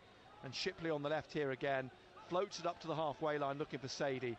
Sadie gets his knee on it. Brings it down. Showed some nice control there to flick it on to Aidan O'Brien. Then is fouled by Hume. And a free kick to Shrewsbury, just back inside the Shrewsbury town half. The game's going on. They've got 4 players over this side. Yeah, they all come out on the touchline. They realise the play. Aidan O'Brien turns. Steve Cottrell's barking at him. You're right. I think they were waiting for the free kick to be taken. Meantime, it had been taken. It's gone back to the goalkeeper. He's cleared it up onto the head of Ballard, and then it's come back for O'Nien to play back to Bass. O'Brien just a little bit short of the pace then, because he could have intercepted and he would have been on goal, but it's cleared back up to halfway. Ahmad now from Dan Neil taps it to Roberts, lifting it up, but it's going to drop for Taylor Moore in front of Ahmad. He gets it back to Morosi, the goalkeeper, to clear. High ball floats up onto the head or the right foot of Dan Ballard, taps it to Trey Hume on this right side, down the line, takes it into the Shrewsbury half. Ahmad trying to tap it past Moore. Moore comes away with it. He runs past Roberts, but it's run off back to Trey Hume, and now Ballard and across to Luke O'Nien. 28th minute, 0-0. Yeah, and I think what Steve Cottrell's trying to do is try to change the shape of the team, hasn't he? He's put O'Brien further up front as a target man, and Sadie's just come out on this, playing on this left-hand side a little bit. At the moment, Shrewsbury trying to smother Sunderland in their own half, and Sunderland trying to find it. They're finding it difficult to find an opening. Here's Ahmad on the right. Again, right in front of him, Shipley to Roberts, back to Ahmad. Leahy in front of Roberts. Immediately they're on the ball, they're closed down, and Ballard forwards to Ahmad. Ahmad on the right, inside again to Hume. Leahy chases him. He gets it across to O'Nien on the left. Jefferson Bennett's on the left wing. Elliot Bennett's in front of him. Jefferson Bennett's taking him on, and he's got past him. He crosses, pulls the ball back here. It could drop for Hume. Low shot. And it's a corner. I think the keeper got a touch. Yeah. Excellent. And round the post. Great play by Bennett. Excellent pace. Great cross. Bar sits up. But it was an opportunity. But Jefferson Bennett's pace there got the better of Elliot Bennett, the Jamaican. Corner then, Sunderland's first corner, as the Sunderland youngsters on the bench warm up. Roberts is going to take this. Sorry. Are they old enough to be in here? Interesting. Excellent who rooms with who. Anyway, here's a short corner. It's come back to Roberts, curled into the far post, headed away by Dunkley, only as far as Leahy, drops for Neil, but one back by Aidan O'Brien, who's happy just to lash it back up to halfway. And then it's played by Luke O'Nien down the left for Bailey Wright, tapping it to Barr in the penalty area on the left. He checks, he's trying to come past Elliot Bennett into the back of the 6-yard box. Michu lurks, Dunkley clears. It's a throw on the far side for Sunderland, which Luke O'Nien comes forwards to take in the 30th minute. Still 0-0. Here's Jefferson Bennett cutting across and back to Luke O'Nien, and inside to the corner of the penalty area. Michu plays it back behind to Bailey Wright, into the centre to Dan Neil, and now to Ahmad, and Ahmad out wide to Roberts. Roberts, the overlap from Hume. Roberts taking this on, and he just flicks it through past Moore. That went out over the goal line. Goal kick to Shrewsbury. Middlesbrough 1, Brighton 2. Shrewsbury 0, Sunderland 0. We're live on BBC Radio Newcastle. Later it's Sheffield Wednesday versus Newcastle with Razor and Ando from Hillsborough. 6 o'clock kickoff. You're excused the phone in tonight, Benno. We'll be out celebrating your 60th birthday. That's what it is on the way home. We won't. I'll be driving home. I'll be behind the wheel. As the kick from Morosi, headed down by Shipley to Dan Neal, headed away by Che Dunkley.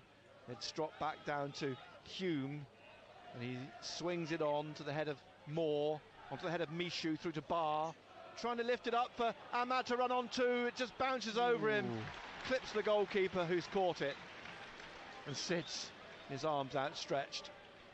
Morosi has a quick word, and Ahmad back up on his feet and jogging out. Morosi just throws the ball down outside the D and drives the yellow ball up over the halfway line onto the head of Ballard, back to Ahmad, who's flicked it out. He's offside. Free kick to Steve Cotterell's team. In the first round they beat York here 2-1. The second round they beat Peterborough here 3-1. It's offside. And the ball floated down to an offside Aidan O'Brien. The linesman, the assistant, as ever, waiting for the touch. I know that frustrates the living daylights out of you. It does. Free kick at the corner of the penalty area, back to Bass, out to Ballard again. Ballard pausing for the moment, then playing it back to Bass, and pushing it out to Bailey Wright. O'Nien down the line, touchline to Bennett, back to Mishu, back again to Bailey Wright. Ballard taking this on over halfway, leaving it for Roberts wide. Roberts across to Luke O'Nien, couldn't get onto it, but it's run to Jefferson Bennett. And Bennett bringing this on now, a couple of step overs in front of Bayliss, then squares it to Hume and out wide to Ahmad at the corner of the penalty area.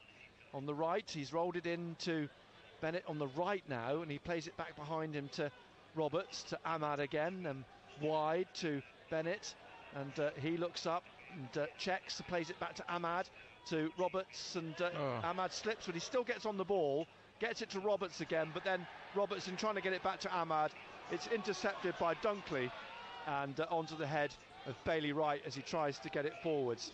And here's Bailey Wright bringing it through the middle, and it's going to fall for Leahy. He was looking for Ahmad, back to Taylor Moore, and forwards out wide to the right, played back inside by Elliot Bennett, up to Aidan O'Brien, battling with Bailey Wright, and O'Brien taps it back behind him, and Elliot Bennett forwards again to O'Brien, now looking for a run down the right from Bennett, but cut out by Sunderland and cleared out for a throw to Sunderland. Luke O'Nien on that far side, 34th minute. What's a happened mistake there? has led to Sadie picking up the ball, low shot straight at Alex Bass. They should have made more of that, Shrewsbury. I think Sadie was as surprised as everybody else that the ball came to him. Ballard now on the right, forwards to Roberts, inside to Ahmad, headed away by Phillips to Sadie, back behind him Luke Leahy, looking for the run of Killian Phillips down the left of the penalty area to the byline. He's trying to shake off Ballard, plays it back here now to Leahy, who crosses. It's caught on the line by Alex Bass. Yeah, and it's all through Sunderland's mistakes, really. Giving the ball away too easily at times. Bass rolls it out to Luke O'Nien, forwards to Mishu, back to Luke O'Nien on the far side, forwards again, Barr inside to Mishu, Mishu into the centre circle, then chips it up over the top looking for Ahmad. Ahmad leaves it for Roberts, Roberts back to Ahmad just outside the D, trying to find Barr, but the loose ball, a touch, takes it down.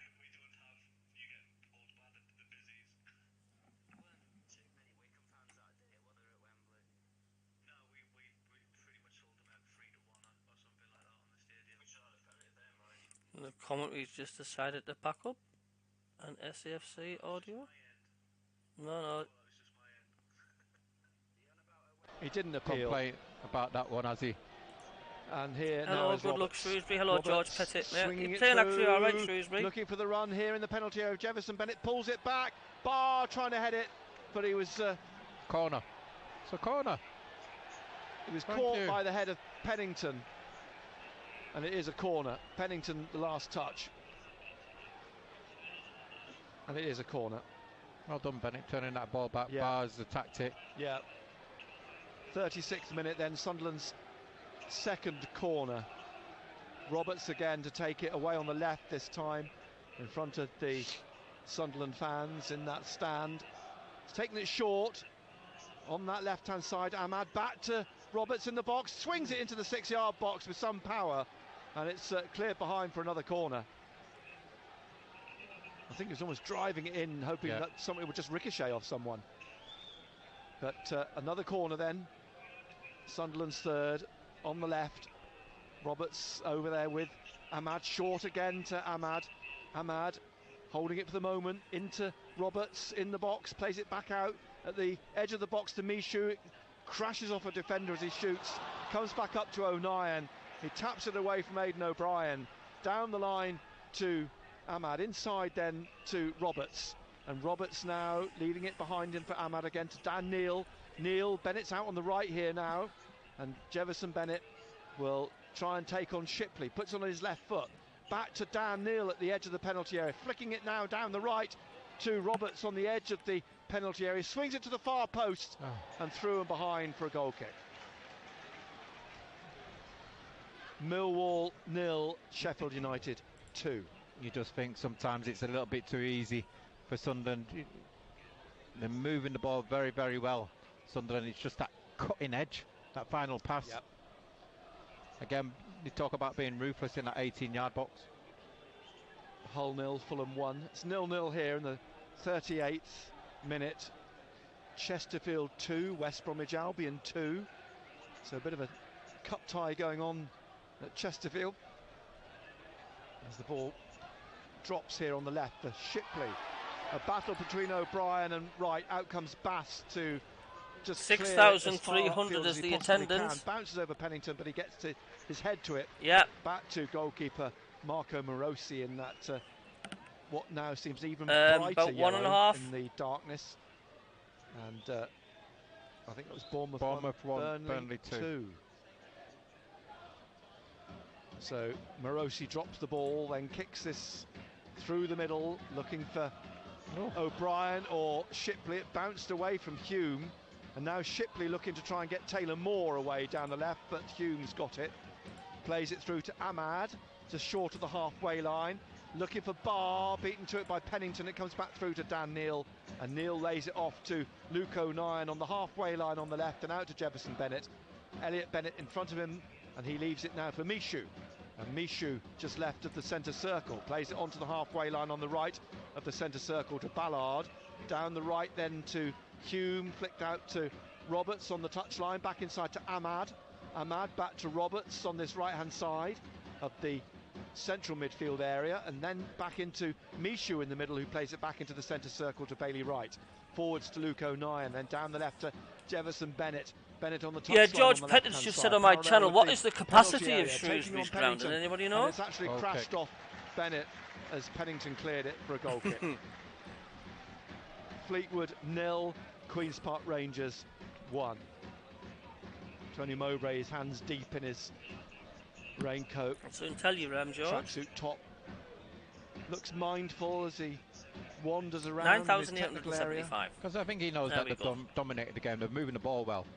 He's just around that 18-yard box. Well, I'm glad I've not travelled all the way down there to watch this. So a goal kick, Morosi, the 29-year-old Slovakian from Lancashire, takes the kick, floats up through the centre, is headed away by Ballard from Christian Sadie, but Bayliss Planet Donald to the ball to Elliot Bennett, up to Aidan O'Brien, but beaten to it by Luke O'Nien. Back into the Shrewsbury half. It drops for Pennington, another high ball, and that could swing on down the right wing to Bayliss, who tries to nod it on to Sadie, but Ballard's there, uses his strength. Sadie's gone down, referee's blown. There's nothing really in that. Fleetwood 1, Queen's Park Rangers 1. We So don't want a quick replay, do response we? from That's the last thing we need. Queen's Park Rangers. And, or from Fleetwood, I can't remember who took the lead. Fleetwood took the lead, didn't they? QPR took the lead. They did, yes, indeed. It's an age thing, Benno. I've told you. Huh? Push or pull? I've no idea. Oh, we got a replay here of the penalty incident, and that looked like a clear trip to me. James Hunter of the Chronicle just replayed the incident in the 20th minute when Roberts was tripped on the goal line almost, and the referee booked him for diving. But having watched that back through, that was a definite trip to my mind. So I think Shrewsbury got away with one there. Scott Oldham, the referee, not so much with the Michoud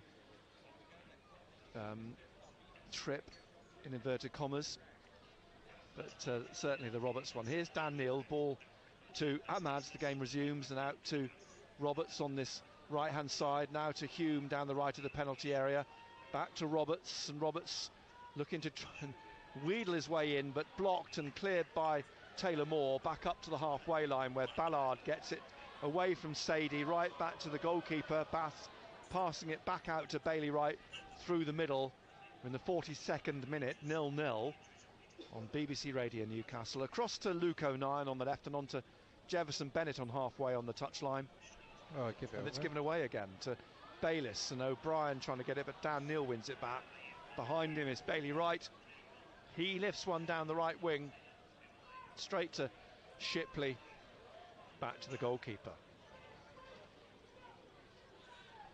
The keeper just tapping it out to the edge of his penalty area and driving it up through the centre onto the chest of Luke O'Nien, down to Barr on halfway, and Luke O'Nien now trying to get Jefferson Bennett away, and it's Chesterfield 3, West Bromwich Albion 2.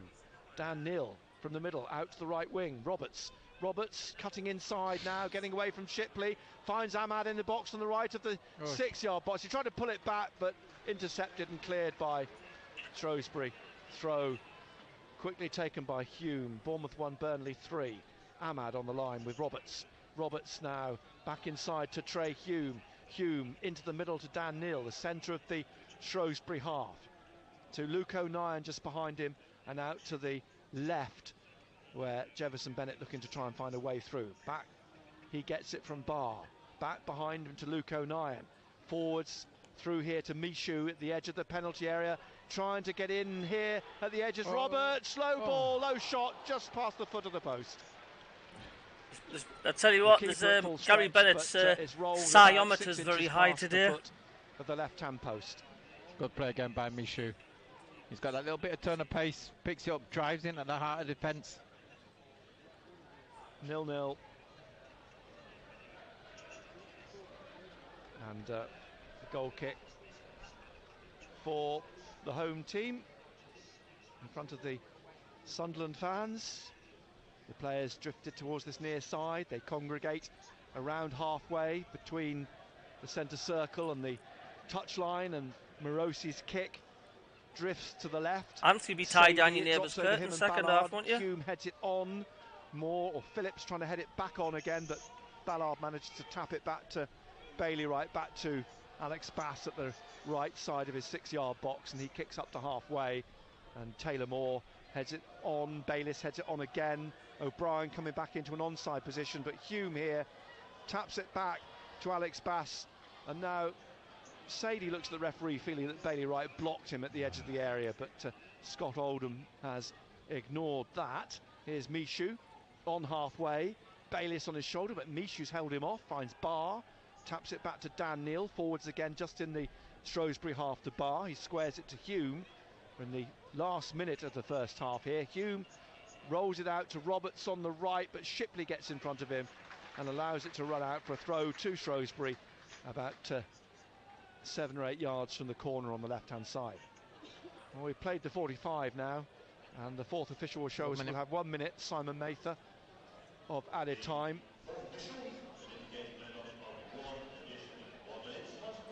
I've never been that bothered about an FA Cup for years. FA Cup match for years. Ipswich 1, Rotherham 0. Here's Ballard back to O'Nien. and then played forwards by Bailey Wright down the touchline to Hume, inside to Roberts. 30 seconds left. Hume on the right again, out wide to Ahmad. Ahmad cutting back inside again into Roberts, back to Ahmad, but it's cut out by Luke Leahy. O'Brien trying to come away with it, but one back by Roberts. Roberts then tackled by O'Brien. Back behind him is Shipley, who swings it up into the Sunderland half. Bailey Wright gets it down to Ballard. Down the line to Hume, back to Ballard on the halfway line. Seconds left of this minute that's being added on, and over to Jefferson Bennett on the left wing. Forward goes Luke O'Nien, trying to come past Pennington. Pennington is still wide. There's the half-time whistle. It'll be 0-0 at the break, and the talking point will be that Roberts, should it have been a penalty, looks very much like it should have been a penalty. It should have been a penalty, as simple as which that. Wasn't given by Scott Oldham, and Patrick Roberts was booked for diving. Michu went down a little bit later, less controversially. But, chances few and far between, and I think it'd be fair to say that Sunderland have enjoyed more possession in the first half, but have been smothered by Shrewsbury and found it very, very difficult to carve out any openings. Yeah, they've grown into the game, Sunderland. You know, they've dominated the ball, especially in that middle of the park. They've moved it well. We've seen the combination of Roberts and Ahmed linking up well. It's just, again, around that 18-yard box. It's that cutting edge, that final pass, being a little bit ruthless. And I think once we get one, I think he'll go on and win the game quite comfortably. I think Steve Cotter will be saying to their players, you know, we've got to try to get closer to Sunderland, get in their faces, make it a little bit difficult for him to play out. At times it's a little bit too easy for Sunderland, but saying that, Sunderland are working very hard. You know, they're moving the ball well, the movement of the ball is good. They've always been tight games here, and this is running true to form. It is, but I think you sit in here and you know, you look at the two teams, and you can say there is a gap between the two teams. You know, Bennett on that left-hand side looks bright, he looks quick, he's causing problems. Michu looks well in the middle of the park, picking up the ball, you know, burst into their defence. You know, you got, obviously we know about Ahmed and Roberts.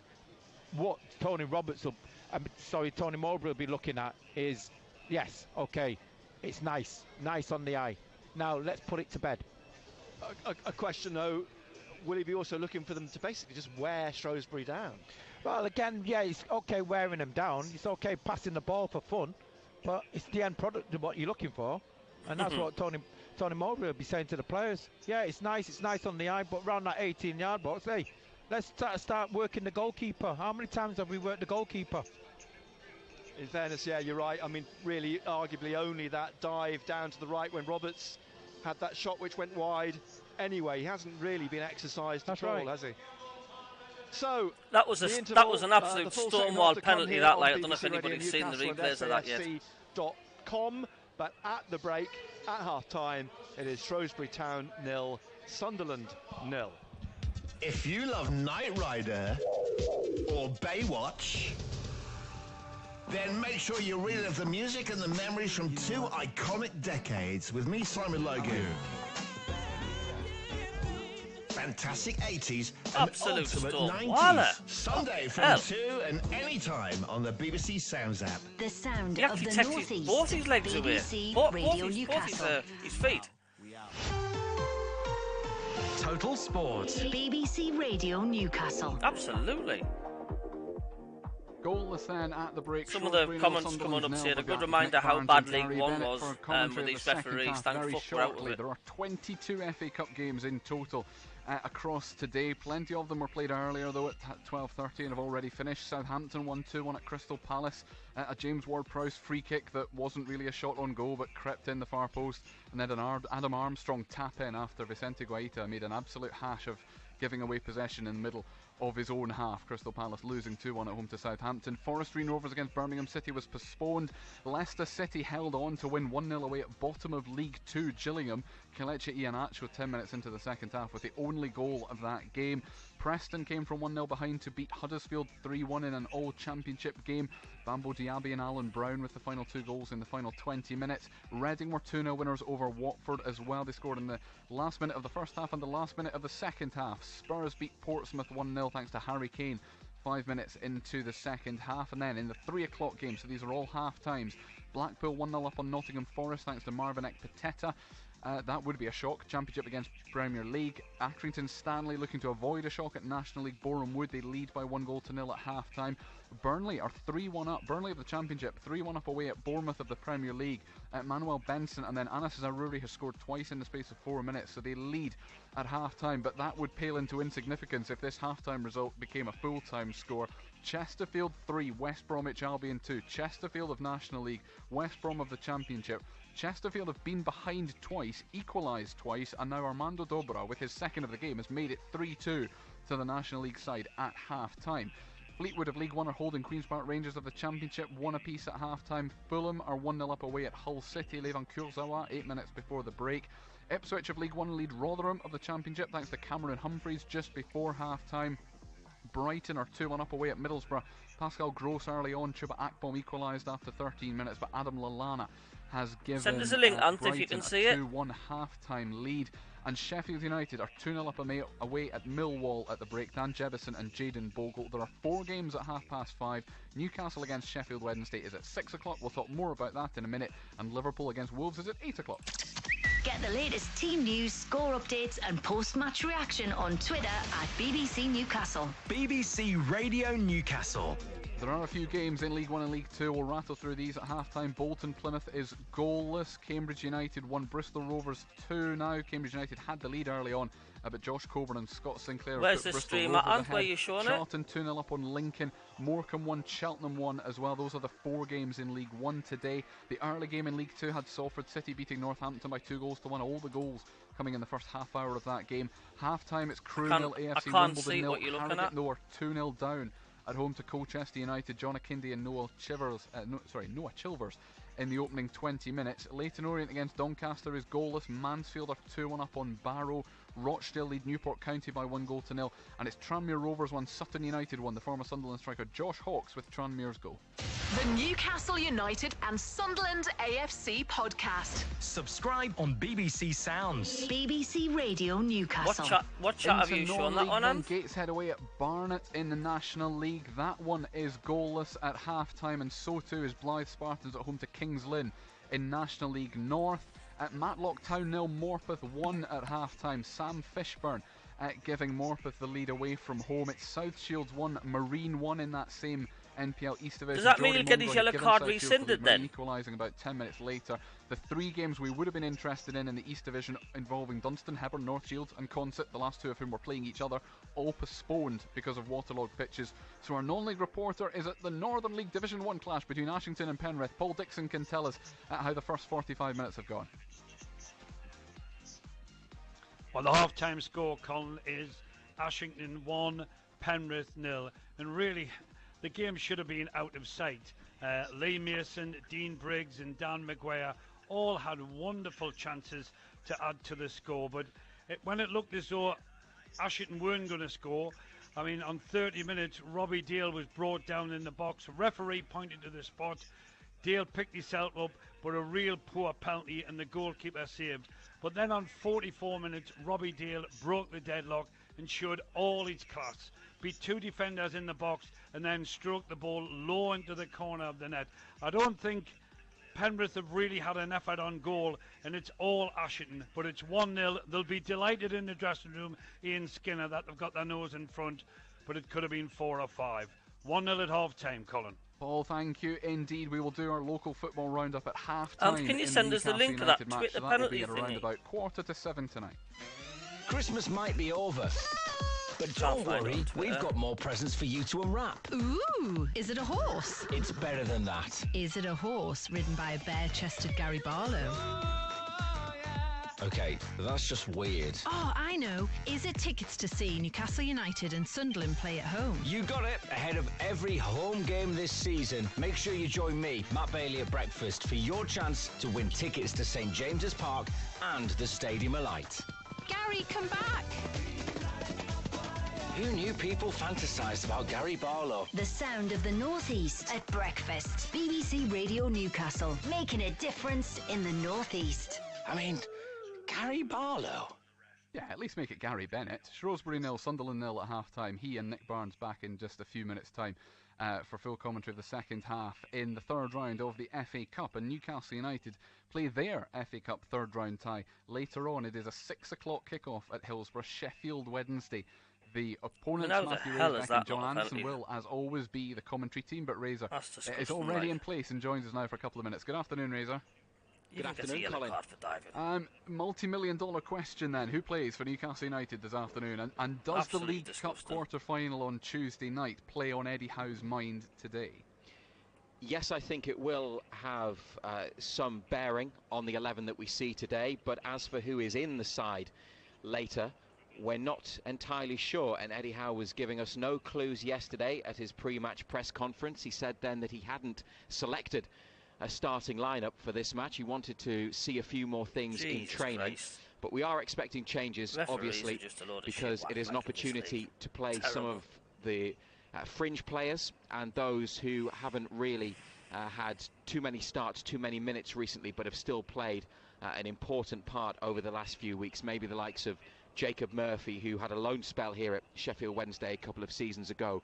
Chris Wood, possibly even the captain, Jamal Lascelles, coming back into central defence. So, yeah, we think there will be changes. We're not sure how many, but whatever Eddie Howe does, you would think that it would be a starting lineup that's strong enough to get Newcastle through at the first attempt.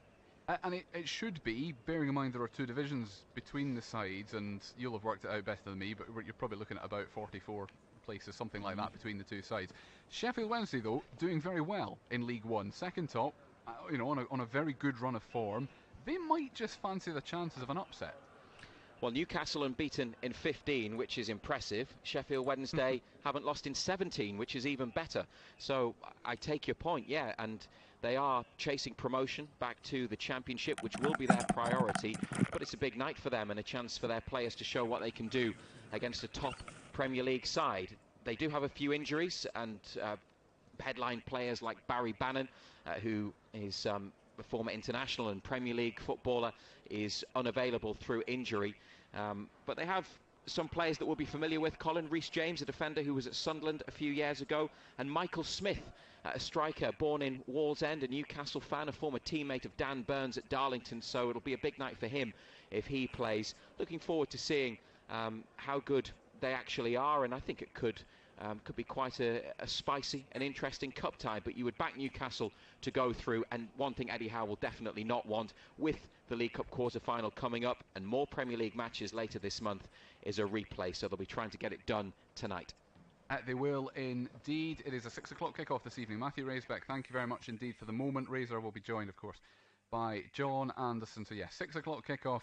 And by the time the Sunderland match is done and out the way, I'll have a quick chat with Gary Bennett. We'll run through all the other scores. We'll get a bit of rugby reaction as well. It's probably going to be, and the non-league result from Ashington as well. Probably going to be about 5:15 is my best guess as to when Matthew and John will start their build-up to that 6 o'clock kickoff at Hillsborough.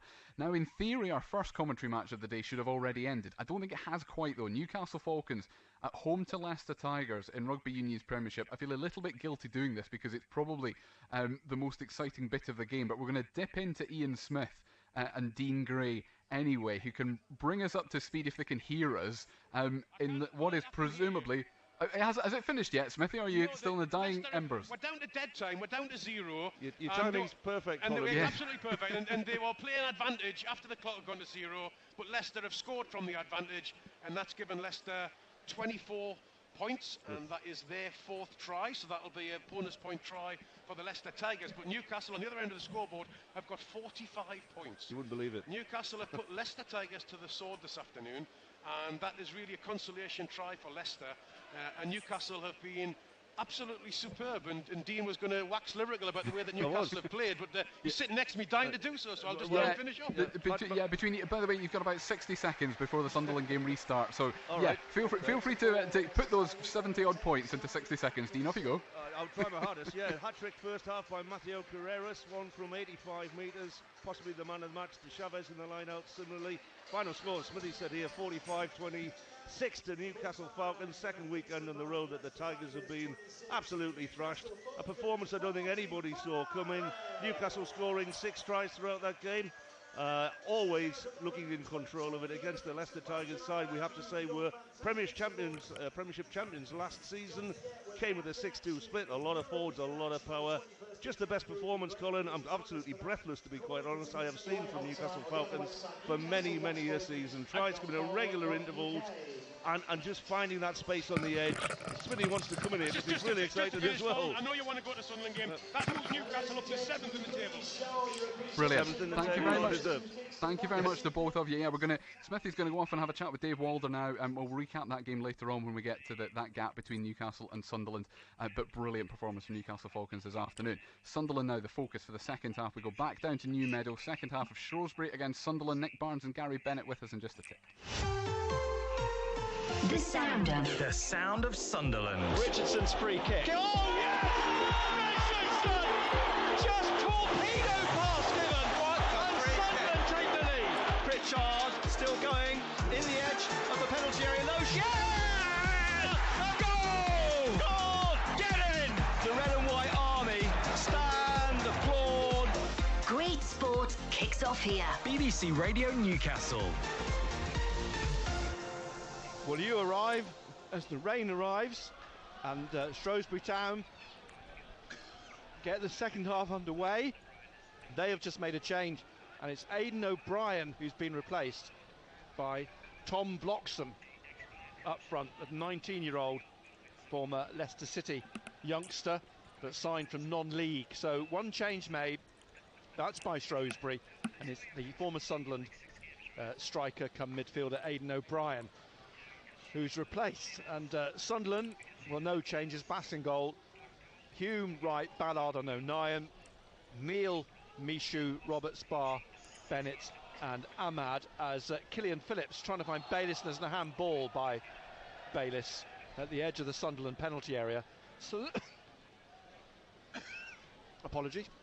Sunderland defending the goal right in front of the Sunderland fans this second half. We've been shown several times replays of the trip on Roberts in the 20th minute. Well, I'm happy because I'll be getting a takeaway tonight. I've just not decided what to get for tea. Penalty. Here's, though, Sunderland now attacking Ahmad at the corner of the penalty area in the pouring rain. Back inside to Hume. Forwards again down that right side to Roberts, who plays it back into the centre to Dan Neal. And Neal just trying to find Roberts again at the corner of the box. Back out to Ahmad, short pass to Roberts again. Roberts trying to shake off Taylor Moore. Hume, back to Roberts. Give it a try. Sadie on his shoulder, but to the edge of the area, and away it's played at the edge of the area from Dunkley. Back up into the Sunderland half. Is that when newcomers still on the chat? Now with Bailey Wright. Across to O'Nien. Forwards down that left-hand side, and back to O'Nien, inside to Bailey Wright. A bit of a sprint from Bass to get across to the back pass, and eventually across and away up to the halfway line, where it's picked up again by Ahmad, laid off to his right to Hume. It is raining now. And it is pouring with rain, aren't you? Isn't it? You're right, you knew it was coming. Going to call you Gary Mooney Bennett. Would he like that, Paul? Huh? He'd be honoured. Be honoured to be named after him. Indeed, after you. As the ball hooked forwards again by Hume. Barr trying to get a foot to it at the edge of the penalty area, but turned away by Shrewsbury. Up to the halfway line to the substitute Tom Bloxham, battling with Luke O'Nien and winning the free kick. The teenager. No. Mark Venus not particularly pleased, but he's now trying to instruct his players with a bit of technical coaching. Is that when you guest still there? Technical area. The fourth official. Is that when you guest on the channel still with us? Luke Leahy is going to take this free kick for the Does he know who the Preston manager is? On I'm halfway, getting a yard or so in from touch on the right. You can probably hear the rain driving in on the roof of this stand.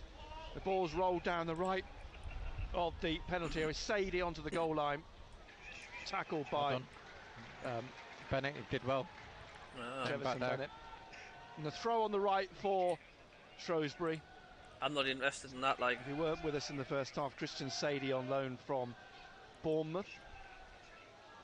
And here on the left of the Shrewsbury right on the Sunderland left. The cross played in, but caught by Alex Bass, all in green. Rolls it out quickly now to Hume on the right-hand side. Kicks up to the halfway line, into the Shrewsbury half. Out wide on the right. Roberts trying to get it back to Hume down the right of the penalty area. Taylor Moore sticking with him. It's played inside, and Luke Leahy is there to clear. But straight to Dan Neal, who twists away in the middle, away from Bloxham. Then he leaves it for Ahmad. He just rolls it to his right to Roberts. Inside again to Neal. Back down the right of the penalty area. Hume's cross. And it's hooked away by Elliot Bennett in the 6-yard box, then headed out up to Bloxham. But O'Nien's on his case. Gets a foot to it. We've got 3 subscribers. 3 subscribers. Thank you very much indeed. Ahmad takes it into the penalty area, stabbed away by Moore. Only as far as Hume. Back to Roberts, looking for Ahmad again in the box. Oh, good block in front of him by Dunkley this time. And out in the middle to Leahy, looking to try and get Sadie away on the left wing. Flag is up for offside. In the 50th minute now, still 0-0, and it's a free kick to Sunderland. Ipswich 1, Rotherham 1 in the cup. And the free kick left for, the throw left for Roberts to take on the far side.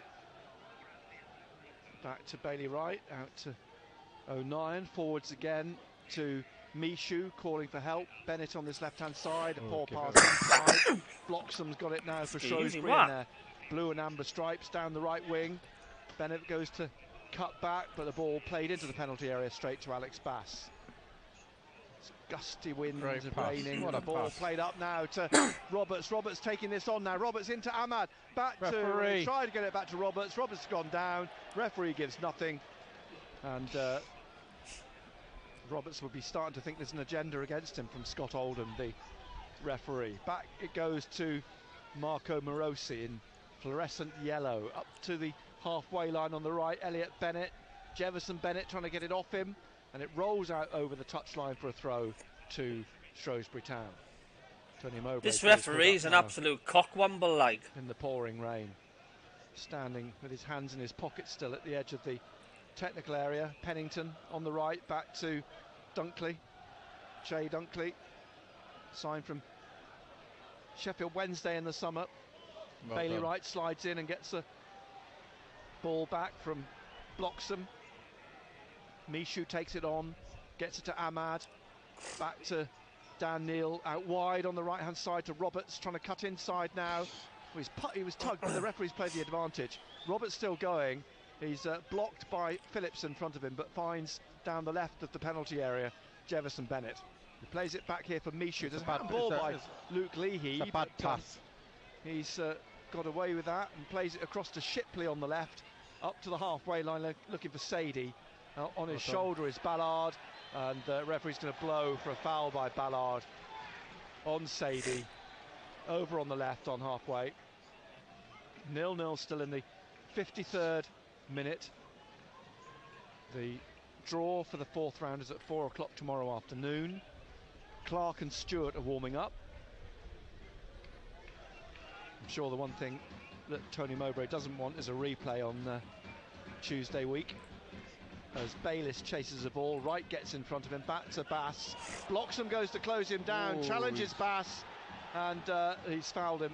Free kick to Sunderland for the foul on the goalkeeper. Played out to Luke O'Nien, forwards to Mishu on the left-hand side. Mishu inside to Barr. Barr across to Ahmad on halfway, taps it behind him to Dan Neal, then out wide through Hume to Roberts. Roberts, Shipley trying to get it off him, but Roberts is, he got it away, but Luke Leahy stands in front of him and gets the ball. Comes back then on the left to Taylor Moore, and he clears up to the halfway line. Won back by Dan Neal. Neal now to Mishu in the centre circle. Forwards down the left to Jefferson Bennett, and Bennett cutting across the back of the penalty area, still going, and then rolling it to Roberts. Roberts in the middle, shoots! And well wide. This behind is shit, like. Goal kick. There's nothing wrong with that. I think we haven't done enough of that. Nobody's been taking shots from outside the area. Why not have a go? Bournemouth trying to walk the Burnley ball 3. in. That's what they've been trying to do in the first half, but that was worth an effort. One shot, of course, at the end of the first half from the 18 yards line, but Roberts, who has been the player, has been the threat. The threat.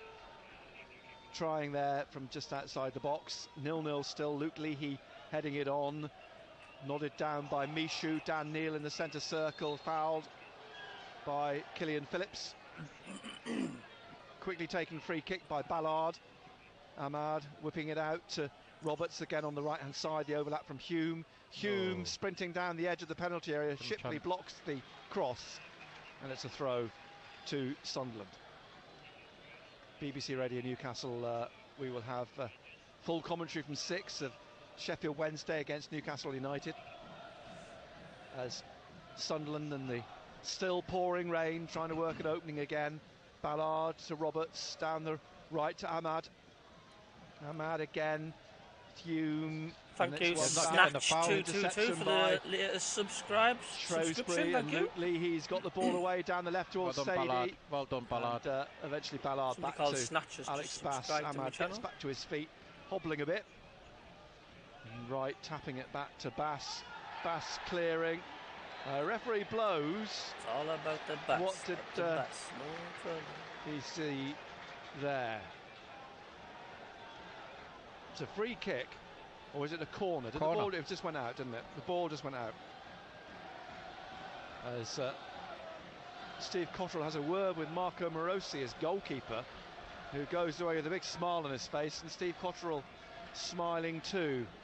So a corner for Shrewsbury, they're second of the game. This is where there'll be a threat. Got some big men, they're all up in the penalty area for Shrewsbury, away to our right. It's curled in here from the left. The whistle's blown for a foul. Yeah, Ross Stewart's coming on now. Michu. And going to make a change. Yeah. Who do you think will come off? Bar? Interesting. I mean, Clark's going to come on as well. So they're going to make a couple of changes to force the opening goal as Michu's pushed by Bayliss.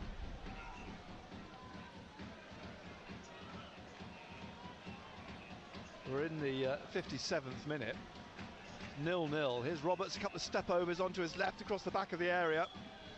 Ahmad tries to tap it back into Roberts, who's forced out into the middle, then plays it right through the middle. Ahmad trying to get on the end of it. Spilled by the goalkeeper, crashes into his defender Dunkley, but still manages to recover the ball. Still 0-0. I think they might take Barr and Bennett off. Ahmad's been very quiet, hasn't he? Ahmad Diallo. Morosi's kick bounces away from Bloxham, out it goes for a throw by the corner flag on the left for Sunderland. 58th minute. Luke O'Nien trudges back with the ball in the pouring rain to take the throw to Bailey Wright, and trying to intercept it was Sadie, but he's won a free kick, won a throw as a consequence of that. It's absolutely pissing Sadie down chasing the ball down. It is the heavens of Bennett open. comes forwards to take the throw for Shrewsbury Town, whose next league game is against Burton Albion. Back Long down throw. to earth with a bump. Long throw. Yeah, long throw to come from Luke Leahy then on this right hand side. Clark ready to come on. Stewart nearly ready to come on. And Luke Leahy with this throw for Shrewsbury into the corner of the penalty 6-yard box, hooked out by Ahmad from the back of the penalty area. A big sprint out by Sunderland to try and counter-attack, but Taylor Moore has swung his foot through it down the far side. It's a throw to Sunderland, and out comes Ross Stewart, shakes the hand of Tony Mowbray. Do you guys agree that Jack Clark does could be likewise, scrapping the putting his replays for shorts up, FA Cups? and it's going to be Barr for Stewart, as you predicted.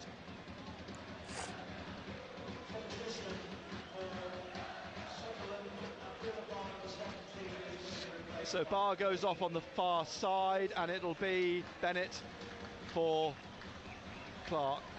You got it spot on, Gary Bennett. Are you surprised? Not really, no. Oh. Just bigging you up. Middlesbrough 1, Brighton 3. And this rain is just non-stop. It's heavy, it's driving down. Half an hour to play, just over. It's still 0-0, but Sunderland have made those 2 changes. Pennington trying to get the ball out wide on the left to Sadie, back inside to Luke Leahy at the edge of the penalty area, and then Ballard is just bowled over on the edge of the box, and it's a free kick to Sunderland. I mean, that was more like MMA, wasn't it? Yeah. So what they'll have now is Clark will play on the left-hand side, Roberts on the right, and Ahmed will just play behind Stewart. The rain's driving down, so it's not exactly in anybody's faces in terms of, you know, blowing left to right or right to left. It's virtually vertical and heavy as Alex Bass leaves and wet. Yes, Alex Bass leaves the free kick for Bailey Wright, and now out through the centre. It's played across by Dan Neal to Luke O'Nien, forwards to Ahmad, back behind O'Nien, forwards again to Mishu, out to Ahmad on the left. This is inside the Sunderland half still, and Mishu into the middle to Dan Neal, looking for the run down the right of Ballard into the Shrewsbury half, and he plays it through looking for Ross Stewart, but whipped away by Taylor Moore, who's on loan from Bristol City, who used to play for Lens in France, because he was actually born in London in Walthamstow but moved to France as a youngster and played for Lens for a number of years, but on loan from Bristol City, the defender. Here's Ahmad inside to Patrick Roberts, down the right of midfield, inside then again to Mishu. Mishu out wide to Clark at the edge of the Shrewsbury penalty area, taking it into the box onto his right, tried to curl it low in for Ross Stewart, but tapped away by Shrewsbury, and Ahmad's run onto it on the far side, pulls it back to Hume, inside then to Dan Neal. He takes it on to the edge of the area, but he's tackled. Taylor Moore got it away, put it in only the box. As far as Roberts, who puts it in the box, but straight down the throat of the goalkeeper. Bournemouth 2, Burnley 4. With Shrewsbury 0, Sunderland 0. We're in the 62nd minute here, and the ball back with Marco Morosi, the Shrewsbury goalkeeper. His kick, driven through the middle, straight up the other end to Alex Bass. He gathers it, rolls it out quickly on the far side, taken on by Trey Hume. Hume leaves it for Roberts inside the Shrewsbury town half, back then to Ballard on halfway, inside to Dan Neal, and Dan Neal forward to Luke O'Nien. Luke O'Nien out wide to Clark on this left-hand side. He's taking on Elliot Bennett, and now into the box, just at the corner. Rolls it to Ahmad, tries a shot, took a deflection. Oh, there's and another. From Gary Bennett. Bennett. Corner. Oh. It was goal-bound, but it was taken out, and so fourth Sunderland corner, their first of the second half. Taken short again by Roberts to Ahmad, back to Roberts. Oh, he could have delivered. He's played it back down the right to Think Ahmad. He's played it back out to Dan Neal. High over the bar from 20 yards from Dan Neal. And a goal kick to Shrewsbury. At least we're looking to get shots away now. So still 0-0 in the 63rd minute, live on BBC Radio Newcastle. Marco Morosi placing the ball on his 6-yard line on the right. The players again, they congregate between the centre circle and the touchline on halfway. And watch the screen, and the kick driven hard up through towards Sadie, but hard as ever got above him, and eventually back to Alex Bass, who rolls it out again quickly to Trey Hume. Hume 2.5 points. Can you remember what match that was off? Sunderland half, inside to Dan Neal, on halfway, down the right again to Ahmad, and back to Oh my God, Ballard watch the screen, oh my God. He works so hard, dropping deep and picking up the ball, and he gets it to Dan Neal, who loses Didn't we it. score in the 98th minute or something? Bayliss, straight to Bailey Wright. Bailey Wright to Ballard, short forwards to Hume, out on the Wright back to Ballard, inside to Bailey Wright in the middle of the Sunderland half, and across here on the left to Luke O'Nien. Over halfway to Ross Stewart, down the line to Clark. Clark now, Ross Stewart making a run forwards down the left. Clark still dribbling at Killian Phillips into the middle and playing it across to Roberts on the right side of the penalty area. Roberts then a burst and crosses, too much, but right across the face of goal and out by the corner flag for a goal kick to Shrewsbury Town. Morosi gets the ball back away to our left. One of the characteristics of League One, which I don't miss, is a drum. You don't miss the drum. Seems to be wherever we went in League One, someone had a drum, didn't they? Accrington, Shrewsbury. I think they had one at Rochdale as well. Anyway, I don't miss the drum. The kick from Morosi straight to Trey Hume in the centre circle. The pass though to Roberts, cut out by Jordan Shipley. He's away on the left hand side now for Shrewsbury, down in the Sunderland half. Gets the ball back here, tries to get it through, but he plays it behind. A little bit too much for him in the end, Jordan Shipley, and wide of the left hand post. Blackpool 2, Nottingham Forest 0. I think Nottingham Forest's priorities lie elsewhere, as Ballard sweeps a ball down the right wing looking for Stewart, and he's headed it forwards, but Che Dunkley's got in front of him and takes it out for a throw to Sunderland. Rain's easing, it is still raining, but it's eased from the heavy rain of before. Stewart in the middle here now, getting it down the right to Patrick Roberts. Roberts back inside to Ahmad, back to Roberts. They're never further than 10 yards apart, and here they are again. Between them they just pass the ball, and now Roberts just leaves it for Ahmad, back to Roberts, and Roberts into the centre, and then playing it down the left of the penalty area to Jack Clark. Clark taking on Elliot Bennett, tries to roll it into the 6-yard box, but blocked there, and Bloxham gets it out to Bayliss, but he's beaten by Dan Neal. The ball rolls out, it's a throw which nobody wants to take responsibility for. Hold on, referee, what are you going to do? And eventually the assistant gives it to Sunderland, because Luke O'Nien had basically taken the throw. Honest to God. Roberts forwards to Ahmad. Gary Bennett though, sarcastically laughing at the referee. Spread it through, the offside flag comes through when Stewart makes contact on the goal line. And a free kick to Shrewsbury Town when the 67th minute, Shrewsbury Town 0, Sunderland 0. She was a showgirl. Che Dunkley in conversation with his goalkeeper. Che Dunkley is he can play for Jamaica, as can Elliot Bennett. Neither have been capped as yet, but they're both eligible. And Sunderland's young players warming up again. Down below us here, Chris Rigg, Mason Kocher and Tom Watson. That Gooch has joined them now, one's gone back. Here's Hume out wide to Ahmad. Ahmad wide, right hand side, back it comes to Ballard, inside to Dan Neal. Dan Neal across to Luke O'Nien here on halfway on the left. Clark, he leaves it forward just on his shoulder, and now Clark into the middle to Dan Neal, leaving it for Trey Hume on the right of central midfield.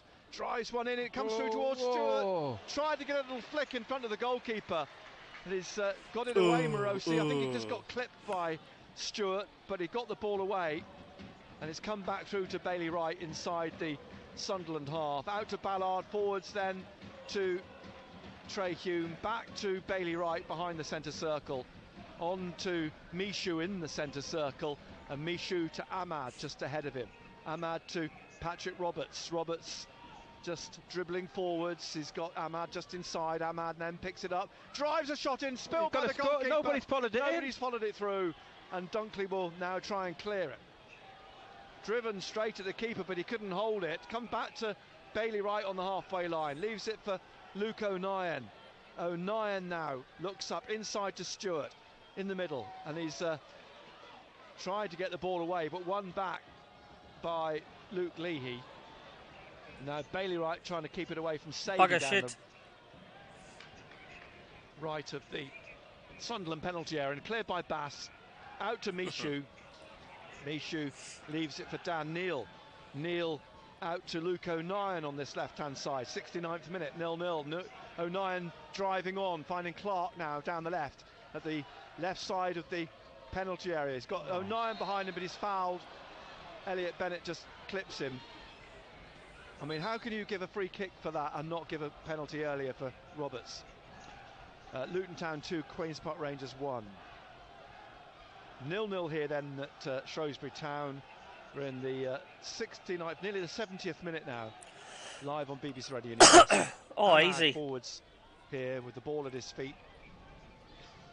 Christian Sadie standing just in front of him.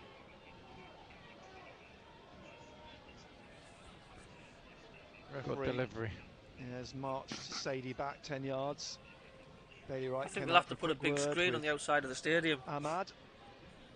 Where's his mate? Oh, he's on the far side. They'll be lost. No, because there'll be too many people in the ground. Joined at the hip. Roberts is on the far the side thousands of the that's penalty locked area. Ahmad with his free kick on the left edge, and there's going to be a double switch in a moment by Shrewsbury. Ahmad clips it into the penalty area. Up goes Hume to try and get on the end of it, and eventually rolls away for a throw to Sunderland at the corner on the right. Quickly taken by Roberts to Dan Neal at the corner of the penalty area. Back out to Roberts, trying to come past Shipley. Shipley got a foot to it, it's a corner. Rolls out over on that far side.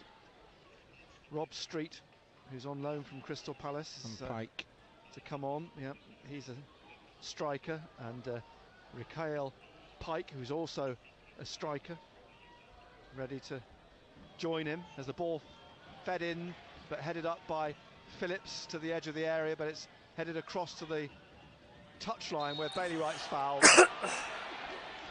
Much to the anger of Killian Phillips here, who's remonstrating with the referee. But it's a free kick on the touchline for Sunderland, 20 yards from the corner. Jack Clark's going to take this one. Again, Sadie stands right in front of the free kick while the referee then marches him back. Sadie having a word in Scott Oldham's ear. And Clark, the ball literally just about on the touchline on the left-hand side here. 18-20 yards from the corner. Clark raises his right hand briefly, swings it towards the far post, punched powerfully away by Morosi, only as far as Ahmad puts it back in again, and Ross Stewart's radar's well off. He's headed it out almost at the corner. So a goal kick to Shrewsbury, about to make the change then. Shrewsbury Town in the 72nd minute. I think they'll bring Chris Rigg on. Do you think they will? Yeah, why not? Have a go. Sadie's coming off the street.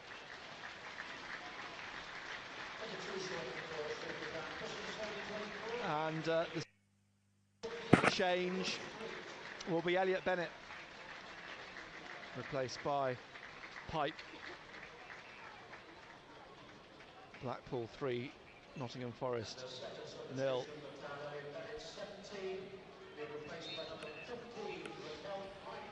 So 0-0, we've got just over a quarter of an hour left to play. At the moment, it seems to be heading for, dare I say, a replay. But now the changes are made. What will happen here? Blocks them down the right, leaves it for Pennington to cross. Up goes Pike, the substitute on the penalty spot for Hume. Sweeps the ball out to Roberts on the right, looking for the run of Ahmad now over the halfway line down the right hand side. Shrewsbury flooding back. Ahmad on the halfway line and turns on the right side of the centre circle for Neal, out to Roberts again on that far side, inside to Ahmad, back to Roberts there, back to their 10-yard zone. And he plays it through into the penalty area, but Pennington able to deal with it and eventually back to the goalkeeper. So Stewart's down on his back at the moment on the edge of the D. Referee's come back for a word and is forbade Pete Brand to come on at the moment. I wonder if Stewart's just said, look, I'm okay, I'm just winded a bit, that's all. He's just rolled over and he's getting himself up now, Ross Stewart. And the Referee's picked up the ball in the D and pulled it back here, and there's going to be a drop ball for goalkeeper Marco Morosi. And he does just that. 74th minute. Morosi comes outside his D and kicks this down the right wing over the head of Rob Street, and out it goes for a throw to Sunderland. 15-20 yards from the corner on the Sunderland left. The Sunderland fans behind the goal. And 1,600 who've made the journey to Shrewsbury. And the throw will be taken by Luke O'Neill. Gets it into the penalty area to Ballard. Pike gives chase. Out it goes to Hume. Out wide again to Roberts. Back inside. Was a foul. Play on. But the referees let play go on the foul on Neil. Through Michoud. Out to the left here now to Clark. Edge of the area. Cutting across the back of the penalty area. And now trying to find Roberts at the corner on the right. He tries to get past Shipley. Low ball played in, and the keeper's gone down. He's made the save, but the ball went out. A corner. It's a corner for Sunderland. Morosi getting down at the post to stop the ball. And Clark's come down on this left-hand side now to take the corner kick. Yeah, they're holding on now, Shrewsbury, aren't they? 15 minutes left. Goalless at the moment, but as you say, it's looking more and more like Sunderland knocking on the door here. Clark with Michoud down here on this left-hand side. Clark curls one towards Ahmad on the far side. Headed away for the moment by Street, but Ahmad's got it on the touchline. Inside then to Roberts. Yards from him. A poor pass from Roberts. Cut out by Leahy. But then one back, but then given away again to Pike. And then poked back through Hume to Alex Bass, who drives this from the edge of his penalty area over the halfway line, and it's headed forwards powerfully by Taylor Moore. It'll come back through to Alex Bass at the edge of the penalty area, scoops it up in front of Pike, and waiting to kick this upfield in the nearly now the 77th minute, 0-0. He's dropped the ball onto the 18-yard line, over halfway, bounces onto the head of Pennington, who heads it away, and now a break for Street, chased by Wright into the penalty area. Luke O'Nien's got in front of him, and he plays it off Street. Excellent play for a goal Luke kick. He knew O'Nien, exactly great what he was doing. Very, very good defending by Luke O'Nien. Ipswich 2, Rotherham 1. Out comes Ballard, plays it across wide. Hume back to Alex Bass, and then plays it to Bailey Wright. Brings it out for Luke O'Nien on this left-hand side, down the line to Clark on the halfway line. Pennington on his shoulder. Clark into the centre circle. Roberts just in front of him, back to Clark, forwards to Michoud. Michoud out wide here on the left to Luke O'Nien. Luke O'Nien back to Clark in space. Clark looks up, right foot dinks it into the box, but Leahy clears it. It drops for Hume, who puts it down for Ahmad. Ahmad just outside the penalty area, plays it back behind him. Dan Neal trying to get it forwards. It breaks for Roberts in the middle. Now Ahmad, just again, yards from him. He leaves it for Michoud. Through to Luke O'Nien. O'Nien out to Clark here on the left of the penalty area. Taking on, blocks them, but Pennington whips across, whips it off him and plays it up. And Bailey Wright flicks it inside to Luke O'Nien. O'Nien back to Ballard on the left of the centre circle on the halfway line. And then Dan Neal. Neal through here to Clark down the left of the penalty area again. Blocked by Pennington, who goes down. And a goal kick. As Clark hits the deck. Marco Morosi threw the ball down. Looked as though he wanted to get forwards with some urgency, but he's slowed down and now waiting. Do you think Sunderland are actually trying there? Do you think we're actually trying? That's why we're struggling against these. As the players again, Clark looking as though he's blowing a bit, crouched down. I think he's winded. Below us is just winded in that challenge by Pennington. Kick from Morosi. And up goes Bailey Wright, heads it into the middle in the centre circle. Ahmad looking for Roberts on the right hand side, Shipley backing off him. Roberts taking him on up to the edge of the penalty area. Roberts now cutting across, leaving a little back heel for Ahmad. Ahmad onto his left foot, tries to curl it in, just around the post. Just around the post. Not a lot of Sunderland fans are saying the reason why that why that wasn't a penalty against Roberts, because he went down too easy. So they're in no rush at it now. I mean, are they mad? I mean, doesn't matter how you gone down, it was 100% contact. Sunderland are. Sunderland are. Yeah. Who do you think? A lot of the fans are saying the reason why they didn't give it because Clark, he just made too much of it. He went down too easy. It doesn't matter how he went down, it was 100% contact. He was fouled. Here's Killian Phillips playing it down the right, and it's going to bounce away behind. I don't know what they're talking about. Sunderland. Craig Jones says Clark with the winner. Corner. Yeah, you're right. A corner to Shrewsbury. Down goes Tom Bayliss to take this corner kick. Up goal the big men for Shrewsbury Town. Marco Morosi stays back for the time being. It's not quite at that stage of the game. We're entering the last 10 minutes in the next few seconds. Bayliss then from the right hand side drives it in with his right foot, headed, bounces down. Oh, it's in! It's in from Shrewsbury Town's Killian Phillips, I think. Oh well, Nodded wouldn't surprise down me. And in at the far post, and Shrewsbury Town have taken the lead in the 80th minute. And that's what we mentioned, Nick. Set pieces is their threat, and they've got their rewards. I think we should have dealt with a header. Well, not a great time. It's Matthew Pennington who got his head to it. Phillips just behind him, but Matt Pennington got the goal. Well, we're never going to win this in the month of Sundays, man. They're just not bothered, are they?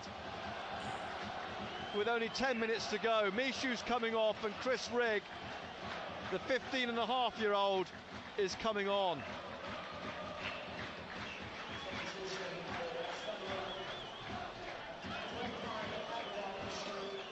So all to do now is Sunderland have to force a replay. Succumbing to a set piece at the far post. Pennington getting up to head it down into the corner.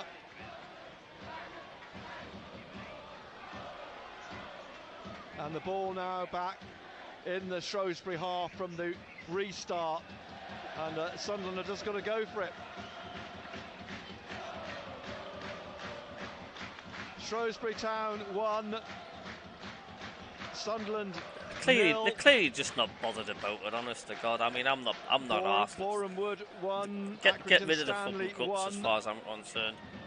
But Sunderland looking at the moment down the barrel of an ignominious exit to Shrewsbury Town, unless they can muster something in the last 8 minutes of the game.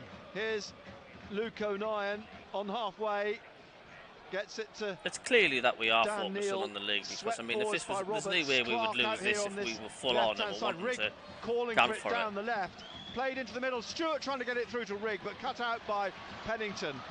Back up to Street with Wright on his shoulder, and Street pulled down.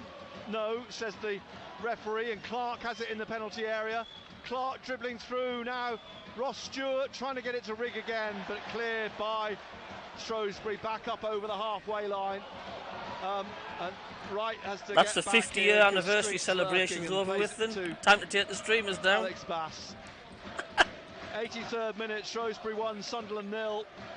Up to Roberts. Someone's just drops said the ball down for a free kick for a foul on Dan Neal. Ahmad away. I'm sorry, down like, the but right. Bass has looked On way the out right of his wing, depth since it's the gonna first cut whistle. In round Moore makes the tackle, but fouls Free kick. Ahmad. It's Sorry, a like, free but kick to Bass Sunderland. has looked way out of his depth since the On the first right, whistle. between Patterson would have got that with his hands tied behind his back. And the penalty area. Shrewsbury about to make another change as well, leading 1-0.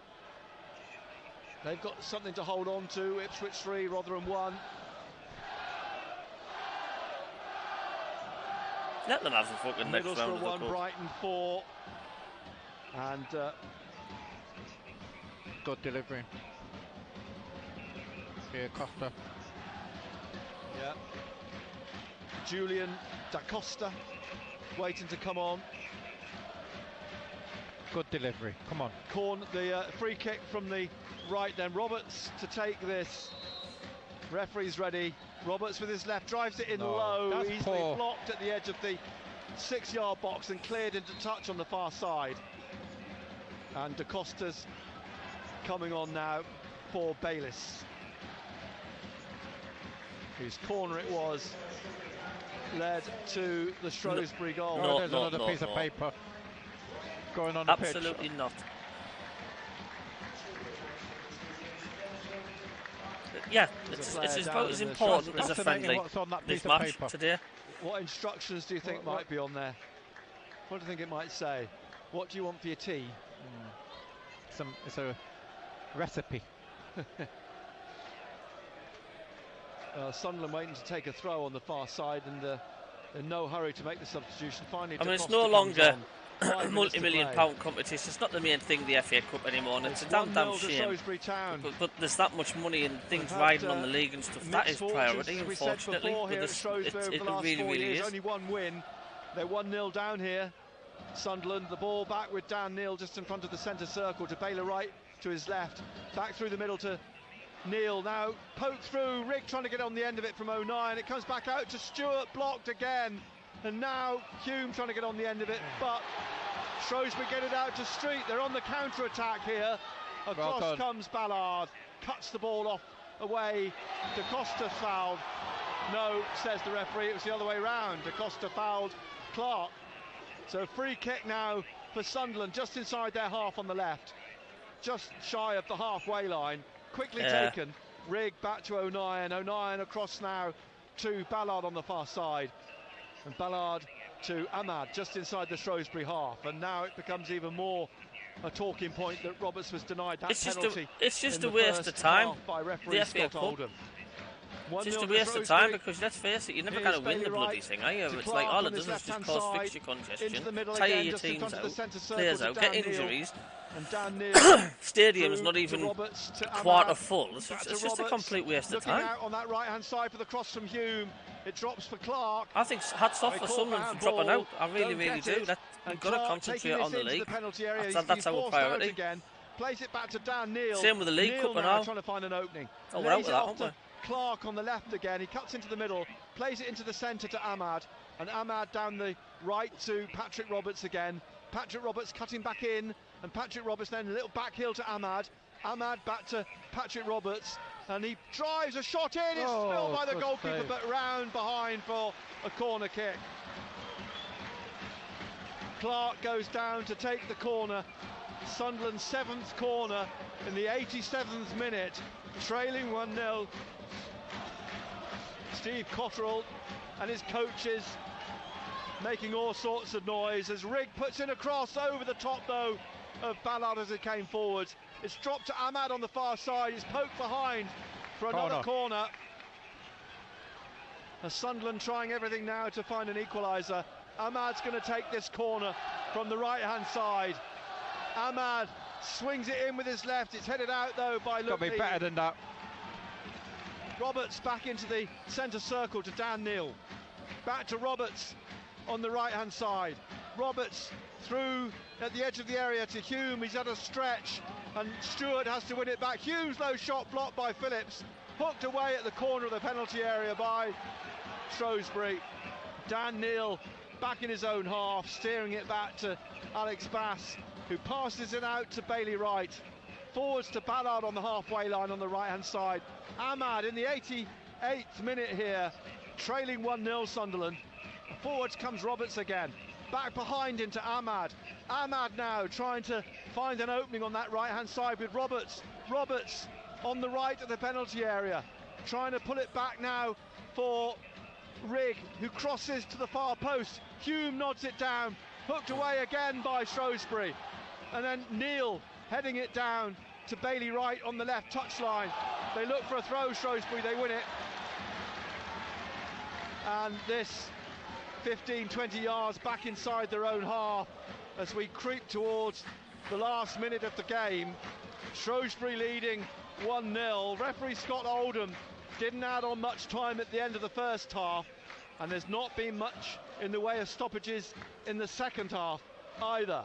Throw down the line from Pennington, headed on, won back by Luke O'Nien, inside to Dan Neal. Neal trying to find Ahmad, he does. Ahmad brings it down in front of Shipley, who makes a challenge and fouls Ahmad, and will get a yellow card for that, Shipley, in the last minute.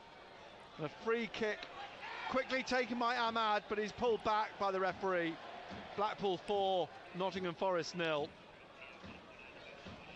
And Ahmad will have to take the free kick again, and this might be their last opportunity. Tony Mowbray in the ear of the fourth official. Blackpool 4, Forest 0. What does that tell you about the FA Cup, official. Not sure what his point What does that tell you about the FA Cup? Blackpool 4, Forest 0. I mean, spray in front of the ball, marching back 10 yards to make sure that Street is back 10 yards. He applies the spray. We're just not interested in the cup. It's as simple as that. We're not bothered. Ahmad then with this free kick. Seconds left of the 90. Sunderland trailing 1-0. Ahmad with his left foot dinks this in here. Oh, it's headed over the bar for a corner. Dunkley got up and headed it over the bar, and Sunderland have a corner. We're into added time. The fourth official here with the board shows 4 minutes of added time. We're into those 4 minutes now. Clark towards the far post. There's a bit of shirt pulling going on, but the ball breaks for Shipley, who brings this out. Ahmad on his shoulder, and he plays up over the halfway line. Dan Neal is there and has to try and make sure get it away from Bloxham. He does. Passes it to Chris Rigg here on halfway. Rigg, the youngster, bringing this forwards down the left-hand side, leaving it for Clark. Clark now dribbling down the left of midfield, and he will try and find Rigg again on the left side of the penalty area. Chris Rigg dribbling in on his left foot to the goal line, and it goes behind for another corner off the defender. Middlesbrough 1, Brighton 5. Here, Shrewsbury 1, Sunderland 0. Clark again with the corner on the left-hand side. Alex Bass hasn't come up as yet. We've got 3 minutes left. Ipswich 4, Rotherham 1. Clark then on this left-hand side. Right-footed again in towards the back. 6 yards in! Sunderland get in! Someone got on the end of that and headed Stewart. it. And Ross Stewart scored it. Heads in the equaliser in added time. I tell you what, it's 1-1. So important that we keep in this competition. Right down the throat of the Shrewsbury defence, and Stewart there to nod it in. So important because it's. So I'll tell you the reason why it's good. Who got on the end of it? One way or the other, though, in the 92nd minute, Sunderland are level. I'm not sure that they even know here. Yeah, they've given it to Ross Stewart. Ross Stewart got a head on it. Ross Stewart got his head on the end of that corner. It's 1-1, but back come Shrewsbury. Luke Leahy, but he's tackled on the far side, and the ball played out now to Ahmad. Can Sunderland now steal it at the death as Roberts down the right side, taking on more. Roberts still going in the penalty area, still goes down again. The referee points to a goal kick, a no penalty kick.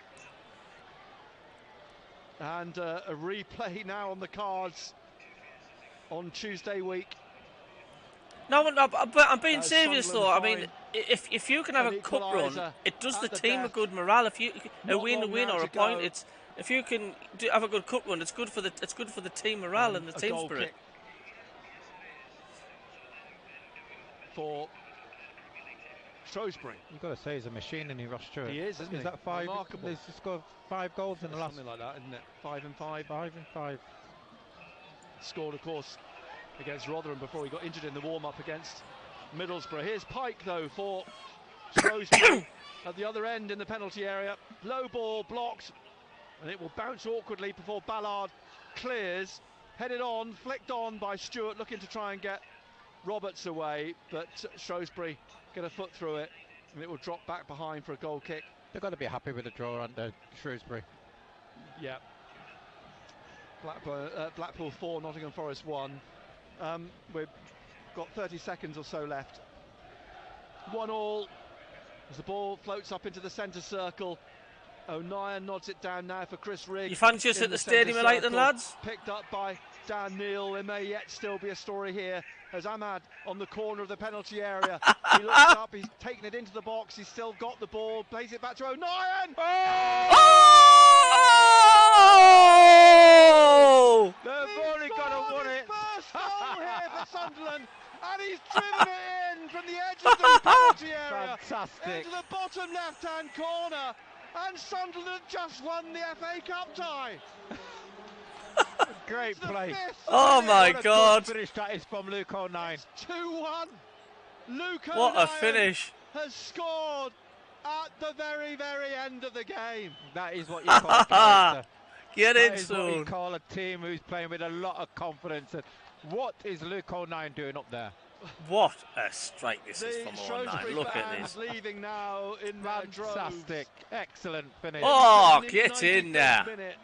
Luke O'Neill. Nice little step over there. Dinks it across. Corner. Beautiful. And Sunderland will be in the draw for the fourth round at 4 o'clock without having need of a replay. What a drama at the end here. Unbelievable. Didn't want to settle for a draw. Kept going. Always been a threat, and that's what I'm talking about. You know, Luke O'Neill. Get your shots away. You get your reward. Is cleared by Sunderland back up into the centre circle, back into the Shrewsbury half. A slip by Shipley. He recovers. Leahy now on the left, trying to get it that's away mad. into the penalty area, but it runs back to Alex Bass. That is There'll just be no mad. way to get this forwards. The referee. A word in the ear of Chris. I tell you Rigg. what, you have to thank Lola for He this, changed you know. the game when he come on. Well, he's had some touches. I wouldn't say he changed the game. As the referee blows for full time. Excellent result. Sunderland, who were staring down the barrel of an exit from the FA Cup as they entered the last few minutes of the game, find an equaliser in the 92nd minute and a winner in the 94th minute through that man Luke O'Neill. You just cannot keep him down. Yeah, and you've got to say, what a tremendous finish. Fucking hell, that's unbelievable. You know, good play by Ahmed, good layoff, but excellent shot. And that's what we said, you know, at half-time when we was talking about we haven't really worked the goalkeeper, we weren't getting any shots away. In the second half, at least, we was getting shots away. Okay, but Luke O'Neill's finished excellent. We've been saying, as this Luke O'Neill goes down to the away end, he's on his own down there, gets a massive roar from all the Sunderland fans who stayed. They've not left yet, waiting for Sunderland's players. And we were saying, I was just go back to what I was saying, they've been knocking on the door, Sunderland, for the last 15-20 minutes. Yeah, and then they were caught by that set piece. They got caught by the set piece, and yeah, they raised the game, especially when Stewart come on. It gives us another focal point. But overall, you know, we dominated the game with the ball. But you know what we said at half-time in regards of around that 18-yard box, we didn't really really work the goalkeeper. At times we tried to walk the ball in, but in the second half, at least we started to get our shots away. And then it led to the drama of the last, well, what ended up to be 15 minutes, because Matt Pennington he scored the Shrewsbury goal in the 80th minute, and it was then the 92nd minute that Ross Stewart equalised, and then Luke O'Neill's winner in the 94th minute. I don't think Shrewsbury can quite believe what has happened, but a remarkable end to the game, and Sunderland, as we say, in the draw for the fourth round tomorrow afternoon.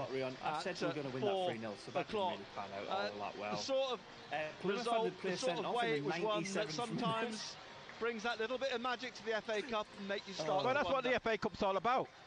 You know, and again, Shrewsbury would have been sitting there. West Brom have levelled from Thomas Asante in the 94th Well. DJ, will you be sniffing your knickers tonight? Or? Sniffing me nana's knickers. Did you know that Luke O'Neill's he got his first goal for the club? His first goal at Shrewsbury. No, not. No, I was going to say that wasn't his first goal. He scored before. No, he scored his first Sunderland goal against Shrewsbury. At Shrewsbury. Yes, Isn't that we've won them as well? That's his 15th goal for Sunderland, though, as well. So that's full circle. That's his last goal ever for Wembley. This is the first time we've ever beat Shrewsbury as well. But also want them to lose at the same time. To be fair, if the cup, the draw, if it takes place before the Newcastle game, I would like to see us get them and then watch it and watch them laugh when they lose. Right, tomorrow who we get? What a game! It doesn't really matter. We're through to the next round. It's going to fuck up, like you said, fixture congestion and stuff like that. But my God, that was tight. And his next round, would you want it away or at home? We need that home. That is proof we needed that home. That away performance, squeaky bum time. A lot of that. We didn't actually level until the 92nd minute of the game. Like, who does that and still ends up winning? How the fuck has YouTube? How the fuck has YouTube blocked me video? I've been recorded the goal of the fucking the match on me telly with the sound off. How did they know that? Somebody's reported it, mate. That's why. But yes, right, lads, lasses, people with glasses. Next thing on the channel is going to be Friday night football, and then the watch along against Swansea. So, see you on Friday. Fucking yeah, it's been fun. Catch you in a bit. See you guys. See you later. Cheers, Paul, as well. Thank you. Bye. That's alright, mate. Go. And the stream's ended because I need to fucking chill. Well, who would have thought of this? I mean, would you have thought of this in the 90th minute? We're going to win 2-1. I bet if you're a Shrewsbury fan, you'd be feeling like a right kick in the backside, wouldn't it? It was a lovely finish by 09 though, wasn't it? Oh, brilliant. I'll be watching them highlights tonight. Oh, definitely. It was all Sunderland, like the last 20-25 minutes and stuff like. But well done, lads, for winning the game. It's vital we stay in the FA Cup. Referee was biased though, wasn't he, towards Shrewsbury? It's just typical. I'm not there and I actually win. It's starting to put the pressure on. Mate, I would have been pissed if I went to that game, in the 80th minute. They get the goal ahead. What the fuck our goalkeeper was doing for their goal, like? Can we leave now, please? Blow the whistle now. Well, that was exciting, wasn't it? It was. Oh. What was our keeper doing? I'm just showing you the highlights of the game so far. Goodness knows what Bass was doing. And that goal that we conceded is exactly why we prefer Patterson over Bass. That was Bass's opportunity to show he can command the box. He's a good goalkeeper.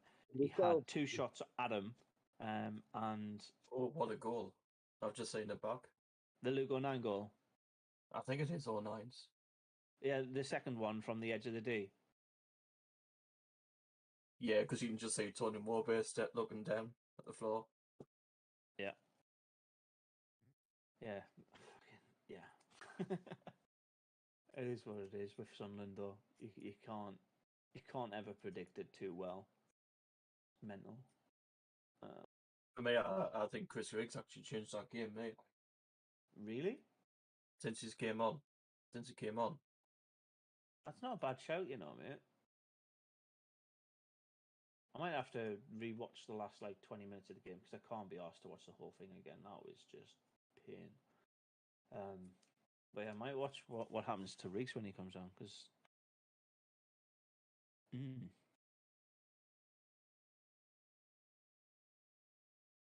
Interesting. Right, lads, I'm going to bounce. I've got to cook my tea now. I'm going to keep an eye